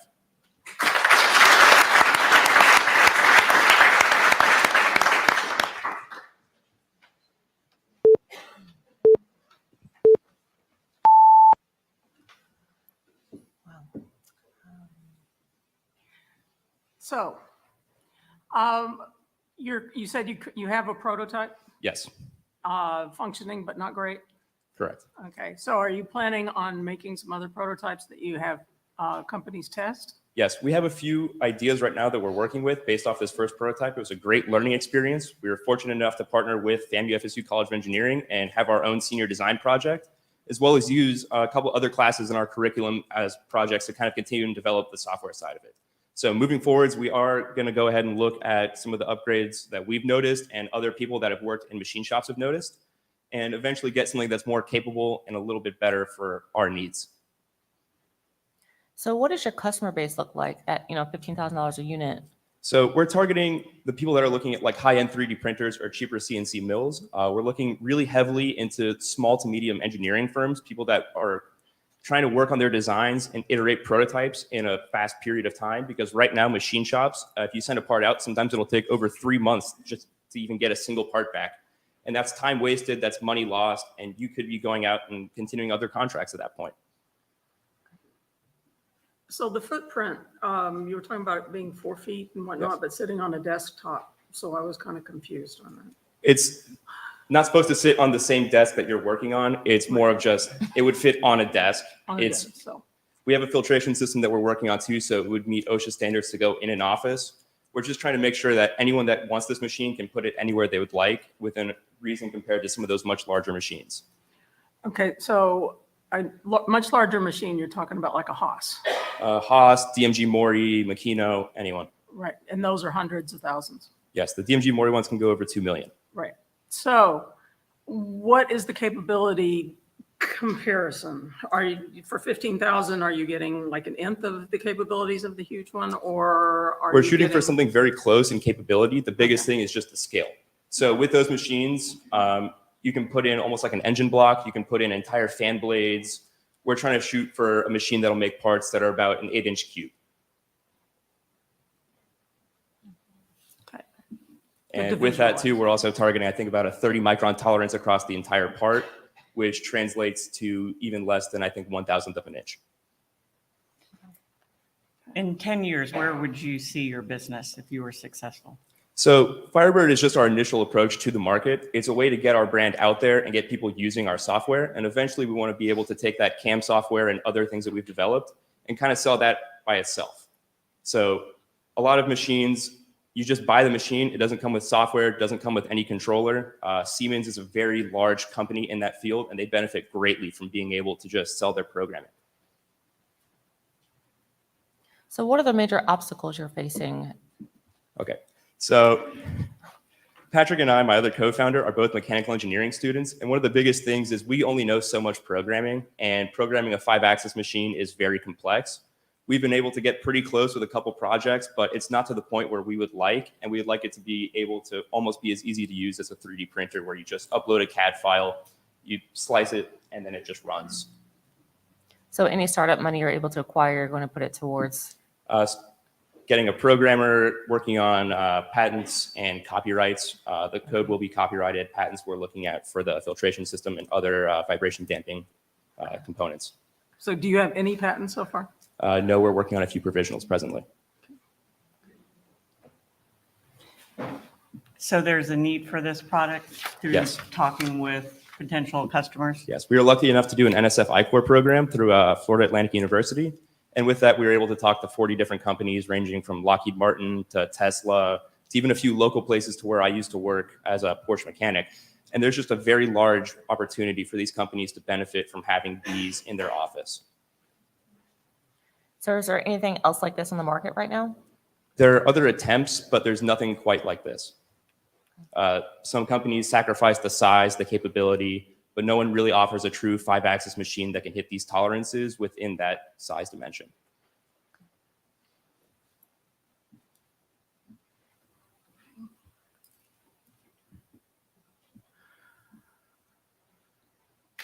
So what's your next steps? Going through and getting our next prototype made, finishing up the programming, and going through and doing a fundraising or looking for an investor.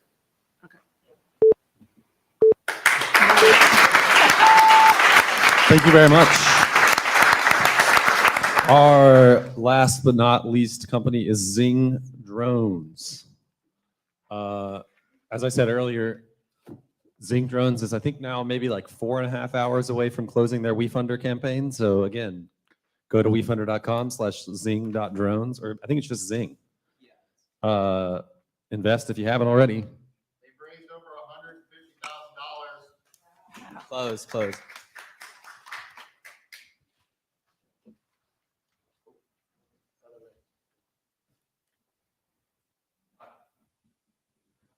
Hello, my name is Gabriel Masachillo, and I'm the current business development intern at Zing. and our team is on a mission to dramatically enhance last mile delivery. Do you remember the last time you placed an order through Uber Eats or Grubhub? High prices, fake deals, and late drivers make it a horrible experience. And drone delivery provides a solution to the problems posed by current online ordering platforms. Drones are significantly more efficient, do not contribute to traffic or infrastructure damage. In 2019, we discovered an area route in Florida that we would call our Zing Air Bridge. And this connected a restaurant on one side of the river to over 500 homes on the other side, just a quarter-mile away. And this same delivery would have taken over 30 minutes plus a toll by car to complete, and we can complete it in about 3 minutes. So the Zing core team is consisted of 3 passionate individuals. Lauren, who is an all-star marketer as well as a certified drone pilot, graduated from UNC Chapel Hill with her degree in advertising.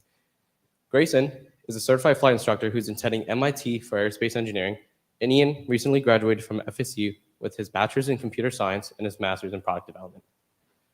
Our advisory board consists of Dr. Jeff Whalen, who's entrepreneur in residence here at the JMC at FSU, Janine Sua, who is a master networker in Miami, who's provided us with countless opportunities, and Chris Bennett, who recently had a successful exit. So we've been making key partnerships and relationships with these companies that allow us to scale. In October 2020, we decided to partner with the FAA's Beyond program, which is an exclusive program meant to integrate advanced operations into US airspace. And another one of our key partners is Aerospace Link, and which provides us with immediate airspace authorization. So the drone delivery market is small now due to regulations, but the FAA has set a clear pathway to commercialization. And by 2030, the autonomous drone delivery market is expected to grow by over $30 billion. So the time for drone delivery is now. The pandemic has made people more open to the idea of autonomous deliveries. And a recent report by McKinsey Co. stated that there are over 2,000 drone deliveries happening on a daily basis around the globe, with that number increasing on a weekly basis. So here are some of our main drone competitors. We have Wing, Flytrex, and DroneUp. Each have their advantages and disadvantages.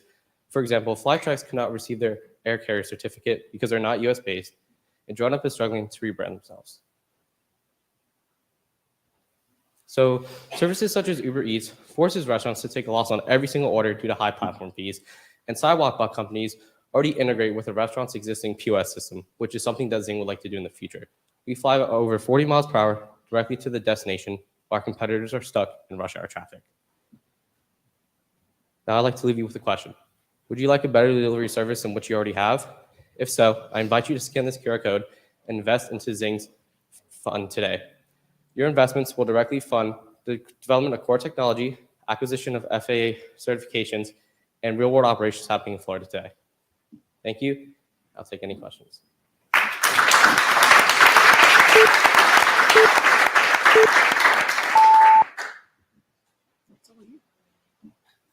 Okay, so how much is FAA certification?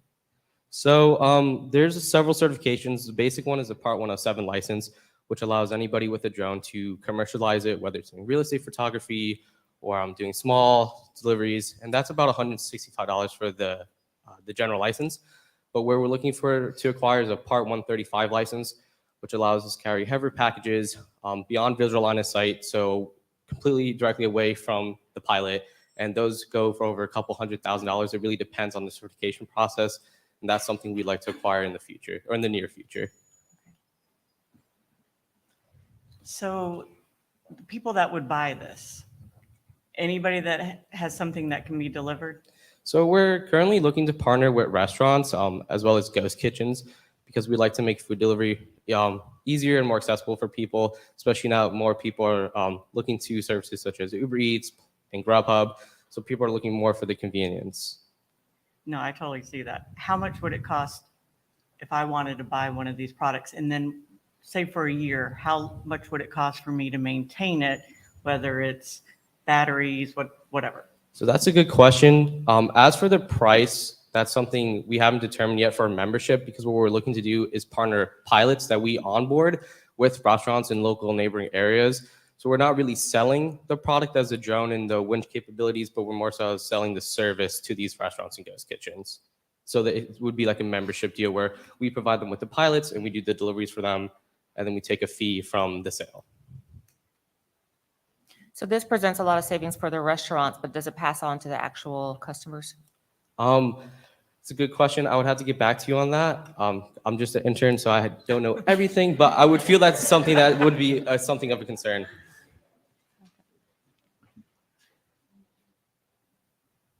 So you're looking at placing one of these in an area where there's multiple restaurants, so you're servicing many restaurants and not just one with one drone? Exactly. That would kind of be somewhat of a waste of money.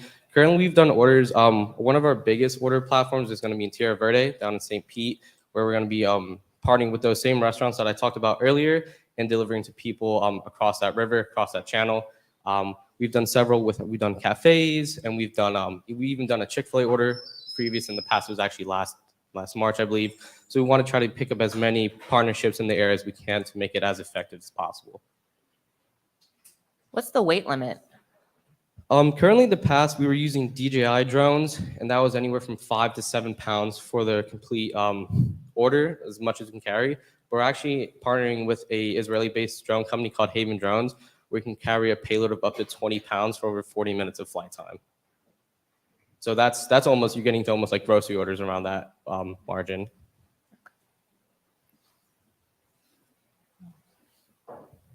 Do you have any kind of revenue forecasts or financial models at all? What I could tell you is that in the past, since we started inception of 2018, we've done over $30,000 in revenue, and that was in more so of selling the actual products. So where we modified the drones to be able to carry and do these deliveries, but now so we're looking to change the model up and do somewhat of an Uber Eats model where we do provide that service to restaurants. However, I don't have the answer for any of the forecasts. Have you had any loss by using the drones to deliver? Any Loss of like crash the orders? and burn of the to-go order? Or anything? No, we haven't had any losses to date, not that I know of. And we, our platform actually runs on an automated system, so it can be manually controlled by the pilot, but we also have it to where it automatically will pick up the order, of course, with the pilot present, and will deliver it autonomously as well. We haven't had any issues that I'm not aware of. I've actually been onboarded to do some of these deliveries as well. We did one in Louisiana last February where we delivered beignets over the Mississippi River with 2 pilots present, and we didn't have any problems with that delivery. So have you done any financial modeling to show how you having to provide the drone and the pilot and everything would compete with somebody like DoorDash that's doing the same thing? Granted, you're faster, but right now you're saying that DoorDash is so expensive. You have any idea how that? I would love to give you a number on that, but I will definitely get back to you when I do have time to speak to Ian. Okay. And what's the price of each drone? So drones can range up to several $1,000s, but we currently are working with the company to get custom-made drones for us. Thank you, Zing Drones. You did great. I wouldn't say just an intern, but you did really hard right now. So really, way to go. I would like to call the judges now to leave the room and go deliberate. Thank you for your questions. And while we're waiting for that to happen, I'd love to call up Samantha Vance. Samantha Vance is the CEO of Connecting Everyone with Second Chances, which runs the Kearney Center. She's a certified youth and leadership coach, longstanding juvenile advocate, author, motivational speaker, and consultant. Oh, we have a slide. I apologize. She was appointed to serve as on the Florida Department of Juvenile Justice and Delinquency Prevention State Advisory Group to the governor, and is the founder of several successful organizations dedicated to serving others. Samantha has been recognized as one of Tallahassee's top 20 professionals under 40 and selected as an honoree for the 2019 Tallahassee African American History Calendar. We're thrilled to have her here, and come on up. Thank you very much. Thank you. Thank you. All right. Good evening, everyone. Welcome and congratulations to all of the contestants here. Will the contestants, are they still in the room? Yeah, I see a few of you. Will you please stand and let's give them a round of applause.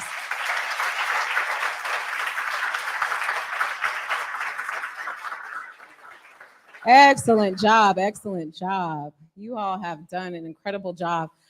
So I am, again, Samantha Vance. This is a great rundown of who I am and what I do.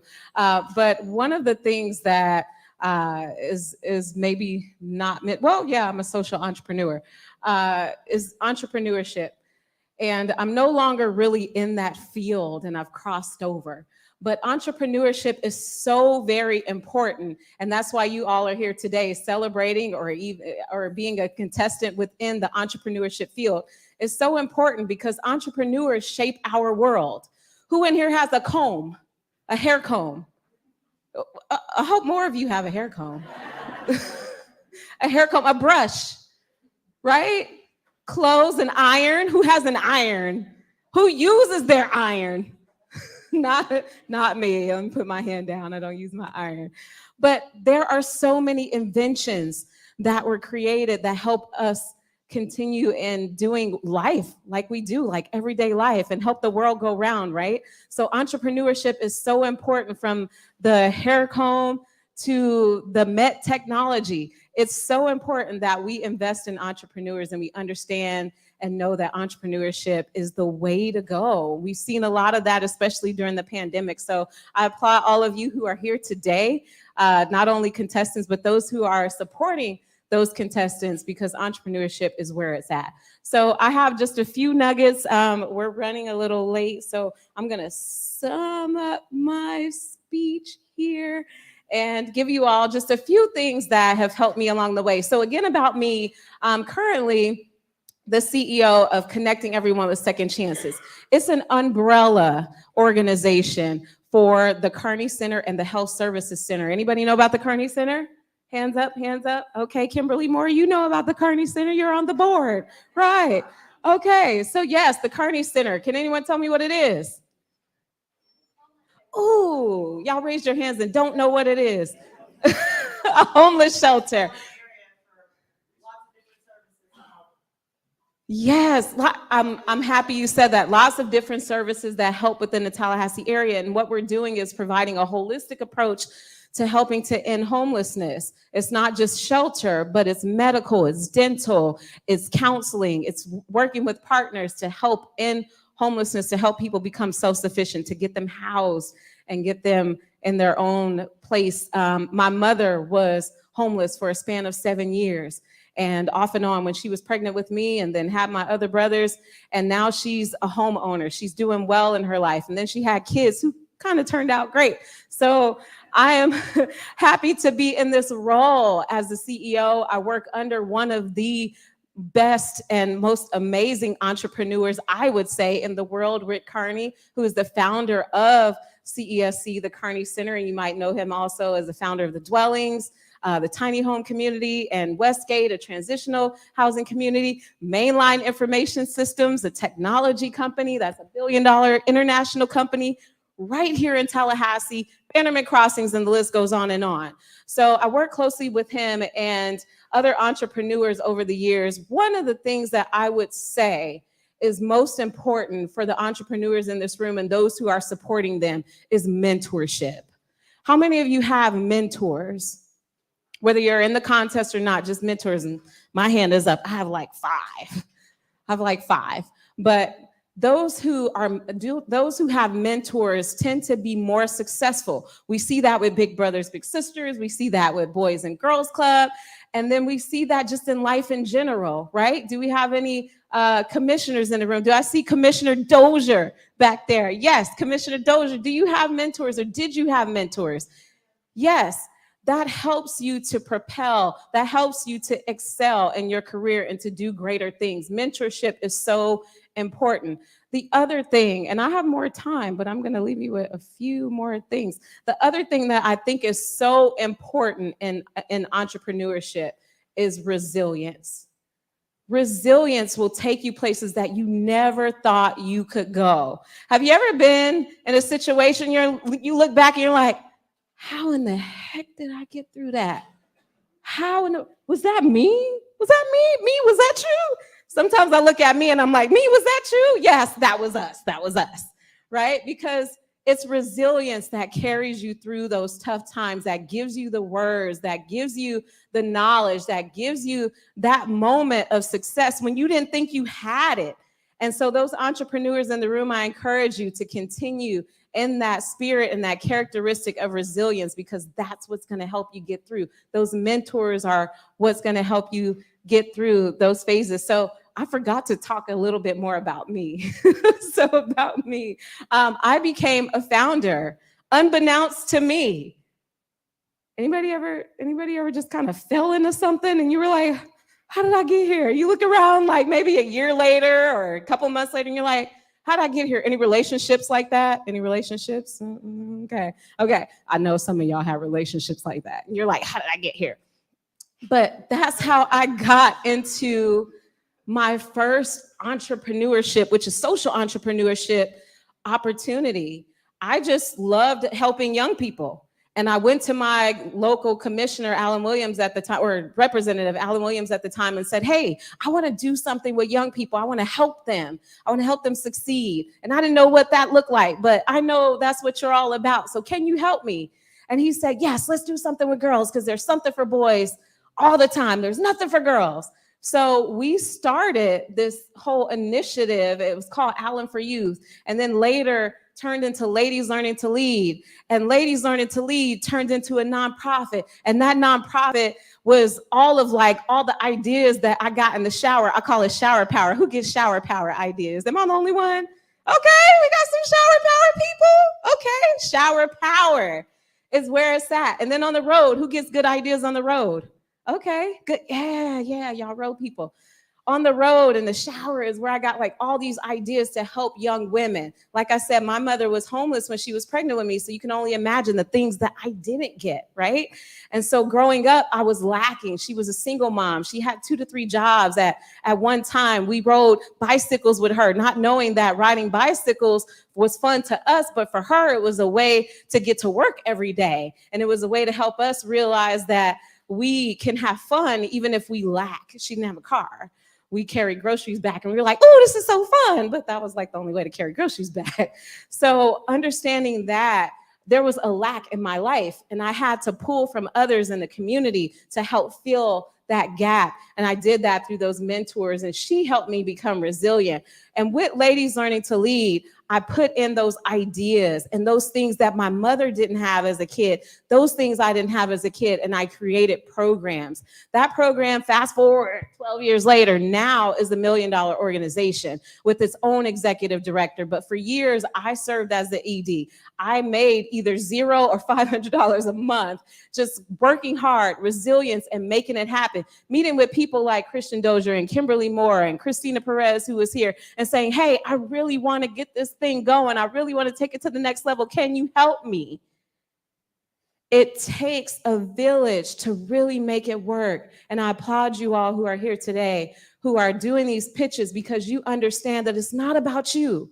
It's not about the one investor you go and talk to. It's about everyone in this room. It's about making the community see what it is that you have that's going to help the entire world. And it starts that way. And I have a quote for you to help you understand that it's so important that starting is not just a small thing, but it's a big thing. And it's really one of the most important things. Very few people will understand the beginning, but the formula for doing something great is to not be mediocre. Everyone is an idiot until they're successful and they become what? A genius, right? Everyone's like, oh, that's crazy. That's stupid. You don't want to do that. Don't do that. How many, just curious, how many contestants in here heard that? Like, you don't want to do that. That's crazy. Right? We got a few, right? Yeah. And I heard that too. I heard that same thing. Like, oh, we got programs for girls and oh, PACE Center for girls. And I'm like, I can partner with PACE. I can bring PACE in and we can be great together. Guess what?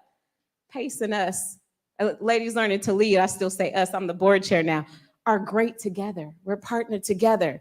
It doesn't have to be you on your own. You can partner with people in the community and make something great. That idiot of an idea that you had can be a genius idea when you bring people in the community together. I encourage you not to work in silos, but work with each other. I really believe that there is no competitiveness at all. You can partner. Turn competitiveness into partnership. If you have Burger King partnering with McDonald's, it could actually happen, right? You can make great things work. You have Target partnering with Starbucks. Whoever thought Starbucks would be in a Target? I bet like 20 years ago, they were like, yeah, right, no way. But Starbucks is actually in a Target. People partner together to make great things happen. So that's one of the things I did. $1 Million organization now. I barely spend time with it, maybe 1 hour a week, meeting with the executive director now. And something that I started, I found, and I'm able to see flourish. It's a statewide organization serving we've served over 5,000 girls, over 3,000 girls a couple years ago. And now we're expanding more and more. So that's something that I founded. That's the social entrepreneurship piece. I also have a consulting business that I founded 10 years ago. I started in politics, volunteering. Didn't know I was going to start a business. I just wanted to go help because that's what my mother told me to do. You know, when it's time to go out, I'm like, where are we going, Mama? We're going to help people. That's what we're going to do. We're going to help people. Okay, I'm going to help people. So that's all I knew to do as an adult was go help people. So when I got to Tallahassee, I'm like, hey, I think I met with you first. And I'm like, where can I go help? Where can I go help? And I got on these campaigns and, you know, they need people to wave signs. I was one of those people waving signs. I didn't know what I was waving. I didn't know what their issues were and platform was. But I was just waving signs because I love to help. Big Ben Homeless Coalition and what's the one for the blind? I can't think of it. Lighthouse of the Big Ben. Yes, helped with them and volunteer with them. And you just meet people, you connect, you network. Networking is so important. If you don't understand the importance and the connections that you get behind networking, it's incredible. It's incredible. So when you think about entrepreneurship, it encompasses more than just a business and having an idea. It's going against the grain. It's not being mediocre. It's having innovative ideas. It's connecting with people. It's using mentors. It's exercising resilience.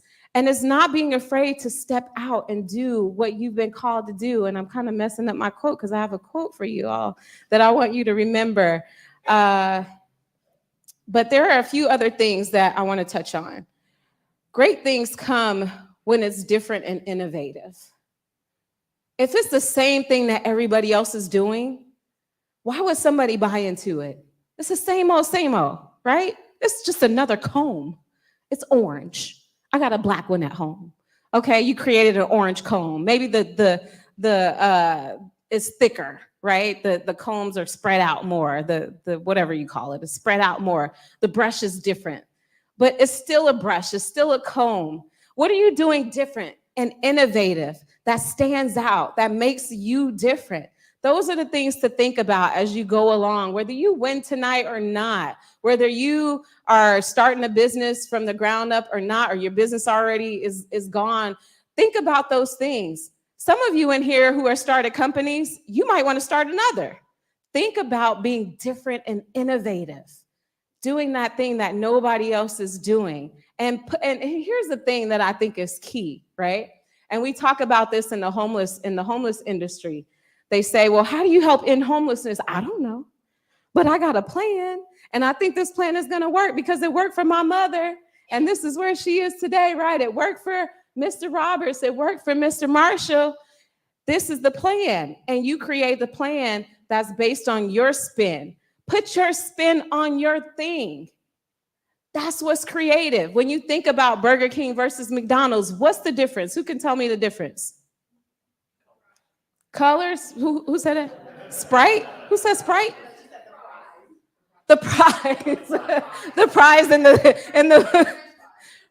fries. Right. I will not eat Wendy's fries. Just let's keep this in this room. I will not eat Wendy's fries, right? There's something about Wendy's fries. They don't taste right. But McDonald's fries, I went to Lagos, Nigeria. Guess what? The fries taste the same as they do here. How do you do that? It's their own flavor. And then Burger King has their own flavor, right? So put your own spin to it. Have your own flavor for whatever it is that you're creating, whether it's in a relationship, it's in a business, it's in the workplace, it's at school. Put your spin to it, because nobody can do it like you can, ever. Nobody can do it like you can. There are times when you're going to doubt yourself and say, I'm not the best speaker in the room. I'm not the best host in the room or MC in the room, but guess what? You are. Because you were called to be right here at Domi Station and do what you did, and nobody could do it like you did at Domi Station tonight, right? Give applause for the MC. Nobody can do it like that. So you put your own spin on it and be the best that you can be. And if you win tonight, great, congratulations. If you don't win tonight, great, congratulations. You did something that other people can't do. You took a leap. You acted on resilience. You prepared every step of the way. It's hard to get up here and give a presentation. I know y'all were sweating bullets up here. Yeah, right. Y'all were sweating bullets up here, right? I didn't see you to sweat, but I know y'all were sweating bullets. And that's okay, because you gave it all you got. You prepared, and it's preparation and resilience. That's the formula for success. That's my formula. And I believe that with all the mentors that I've had, the successful people I've been around, that's been a part of their formula too. So we can all use that. I'm speaking to everyone who's not just in the contest, but those who are here in whatever aspect of your life. You can use that formula to be great and to continue on to do what you were called to do. So I think I summed up mine, probably not, but you got it up here on the board, what I do. I was hanging out with Jamie Foxx this weekend, and his assistant said, "What do you do?" And I was like, "A lot." A lot. And she was like, "Well, I've never heard that before." Yeah, a lot. So it sums it up. But a lot is what all of you can do as entrepreneurs, and keep doing, whether tonight is where you want it to go or not. Keep doing a lot. Keep giving the world all of you. Keep putting it out there. Keep pressing forward. Keep preparing. Keep putting in the time. Anybody like math in here? Any math people? Ooh, it's like 5 of y'all. My hand is down, way down. It's like 5 of y'all. But who knows that with math, you have to do what to be successful? Study, right? You got to study. You got to put in the what? Huh? What'd you say? Who said? Get right, a TI instrument, right? Get a calculator, but you got to put in the time. You have to study. So all of you, put in that time. Continue to study. I'm gonna leave you with a few things before our judges come back in. And I think I was supposed to talk until the judges come in, but we are just gonna take a break. How about that? Okay. Yeah, let's do that. Okay, so I want you to remember these things, and know that each of you are winners for just being here. For just being here. I think all of you are winners for just being here, because so many people, I'll tell you a quick story. When I was in college in my freshman year, I was running for vice president of student government. And I was so scared to go give my whole speech. I had the greatest campaign. I'm from Las Vegas, right? And it was all about the slots or something. It was like, gamble on me or something like that. I'll do you right. Right? It was something like that. And I had the greatest campaign. Everybody was talking about it. But I did not win. Do you know why? Anybody can guess why I did not win? You wouldn't guess. You wouldn't know from seeing me today. But if you could guess why I didn't win, you'd be surprised. It's because I did not show up.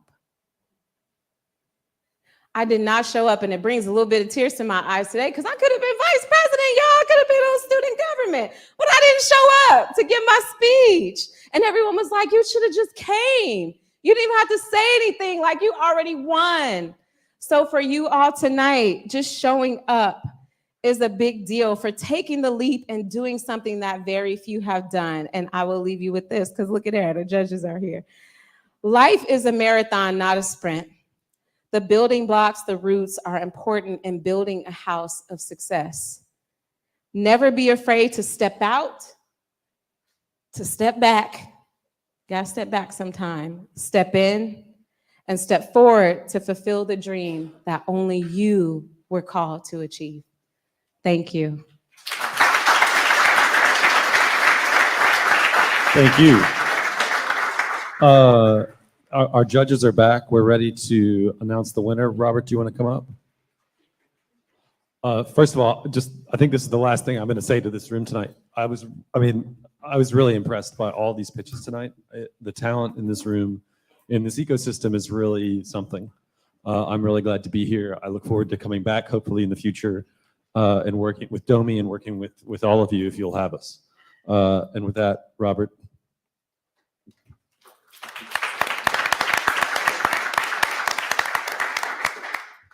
Can we get another round of applause for all of our entrepreneurs?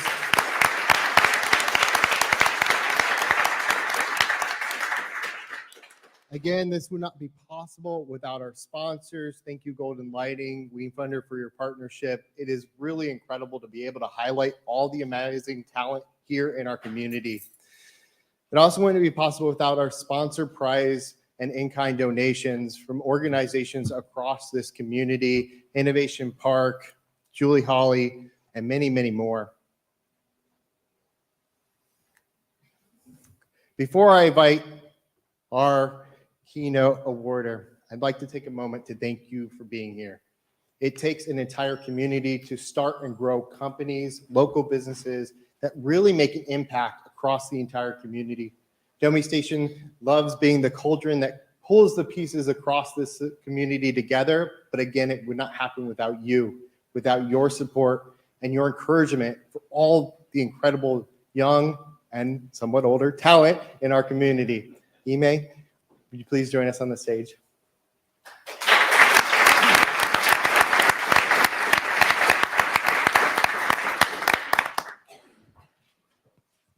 I haven't looked. I don't know who won. Okay.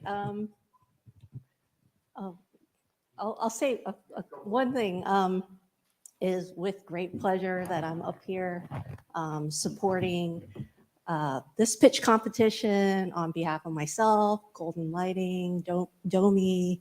I thank you, Wefunder, also for also supporting this great event. It's our inaugural pitch competition, and I hope it grows exponentially. So next year will be even bigger and continue to be a regional draw in the future. So it's just with absolute excitement that we were able to throw this event this year and on to the winners.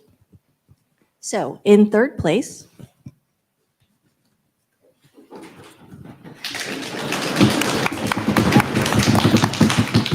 this company will win a $10,000 in cash and in-kind services, New Herizons.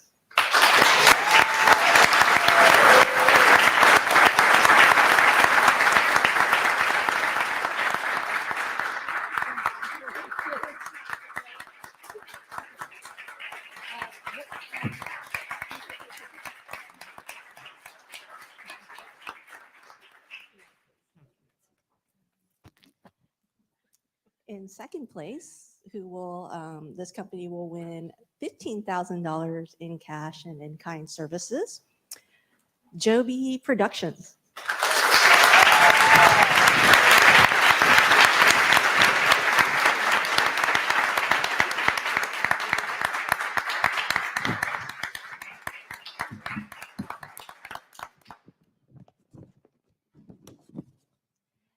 And now for the grand prize.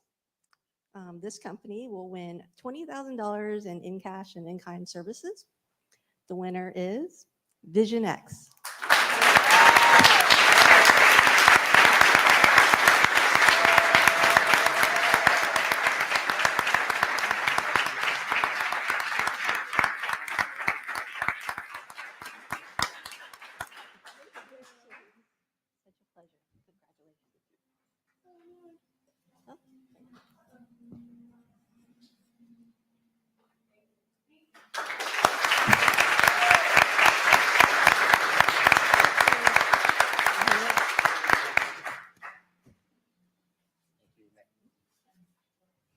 With that, a big part of this is not stopping today. Wefunder has stood up a landing page for our companies. Well, they'll be able to be highlighted and for their raises and what they're looking to do in our companies with their companies. This is a really exciting opportunity to support and invest right here in our community with entrepreneurs and what they're trying to achieve. It's also a great way to stay up to date with some of the latest and cutting technologies. Thank you all for being here. Feel free to stay and network. It's a little bit cooler in the common area if you want to step out of the room.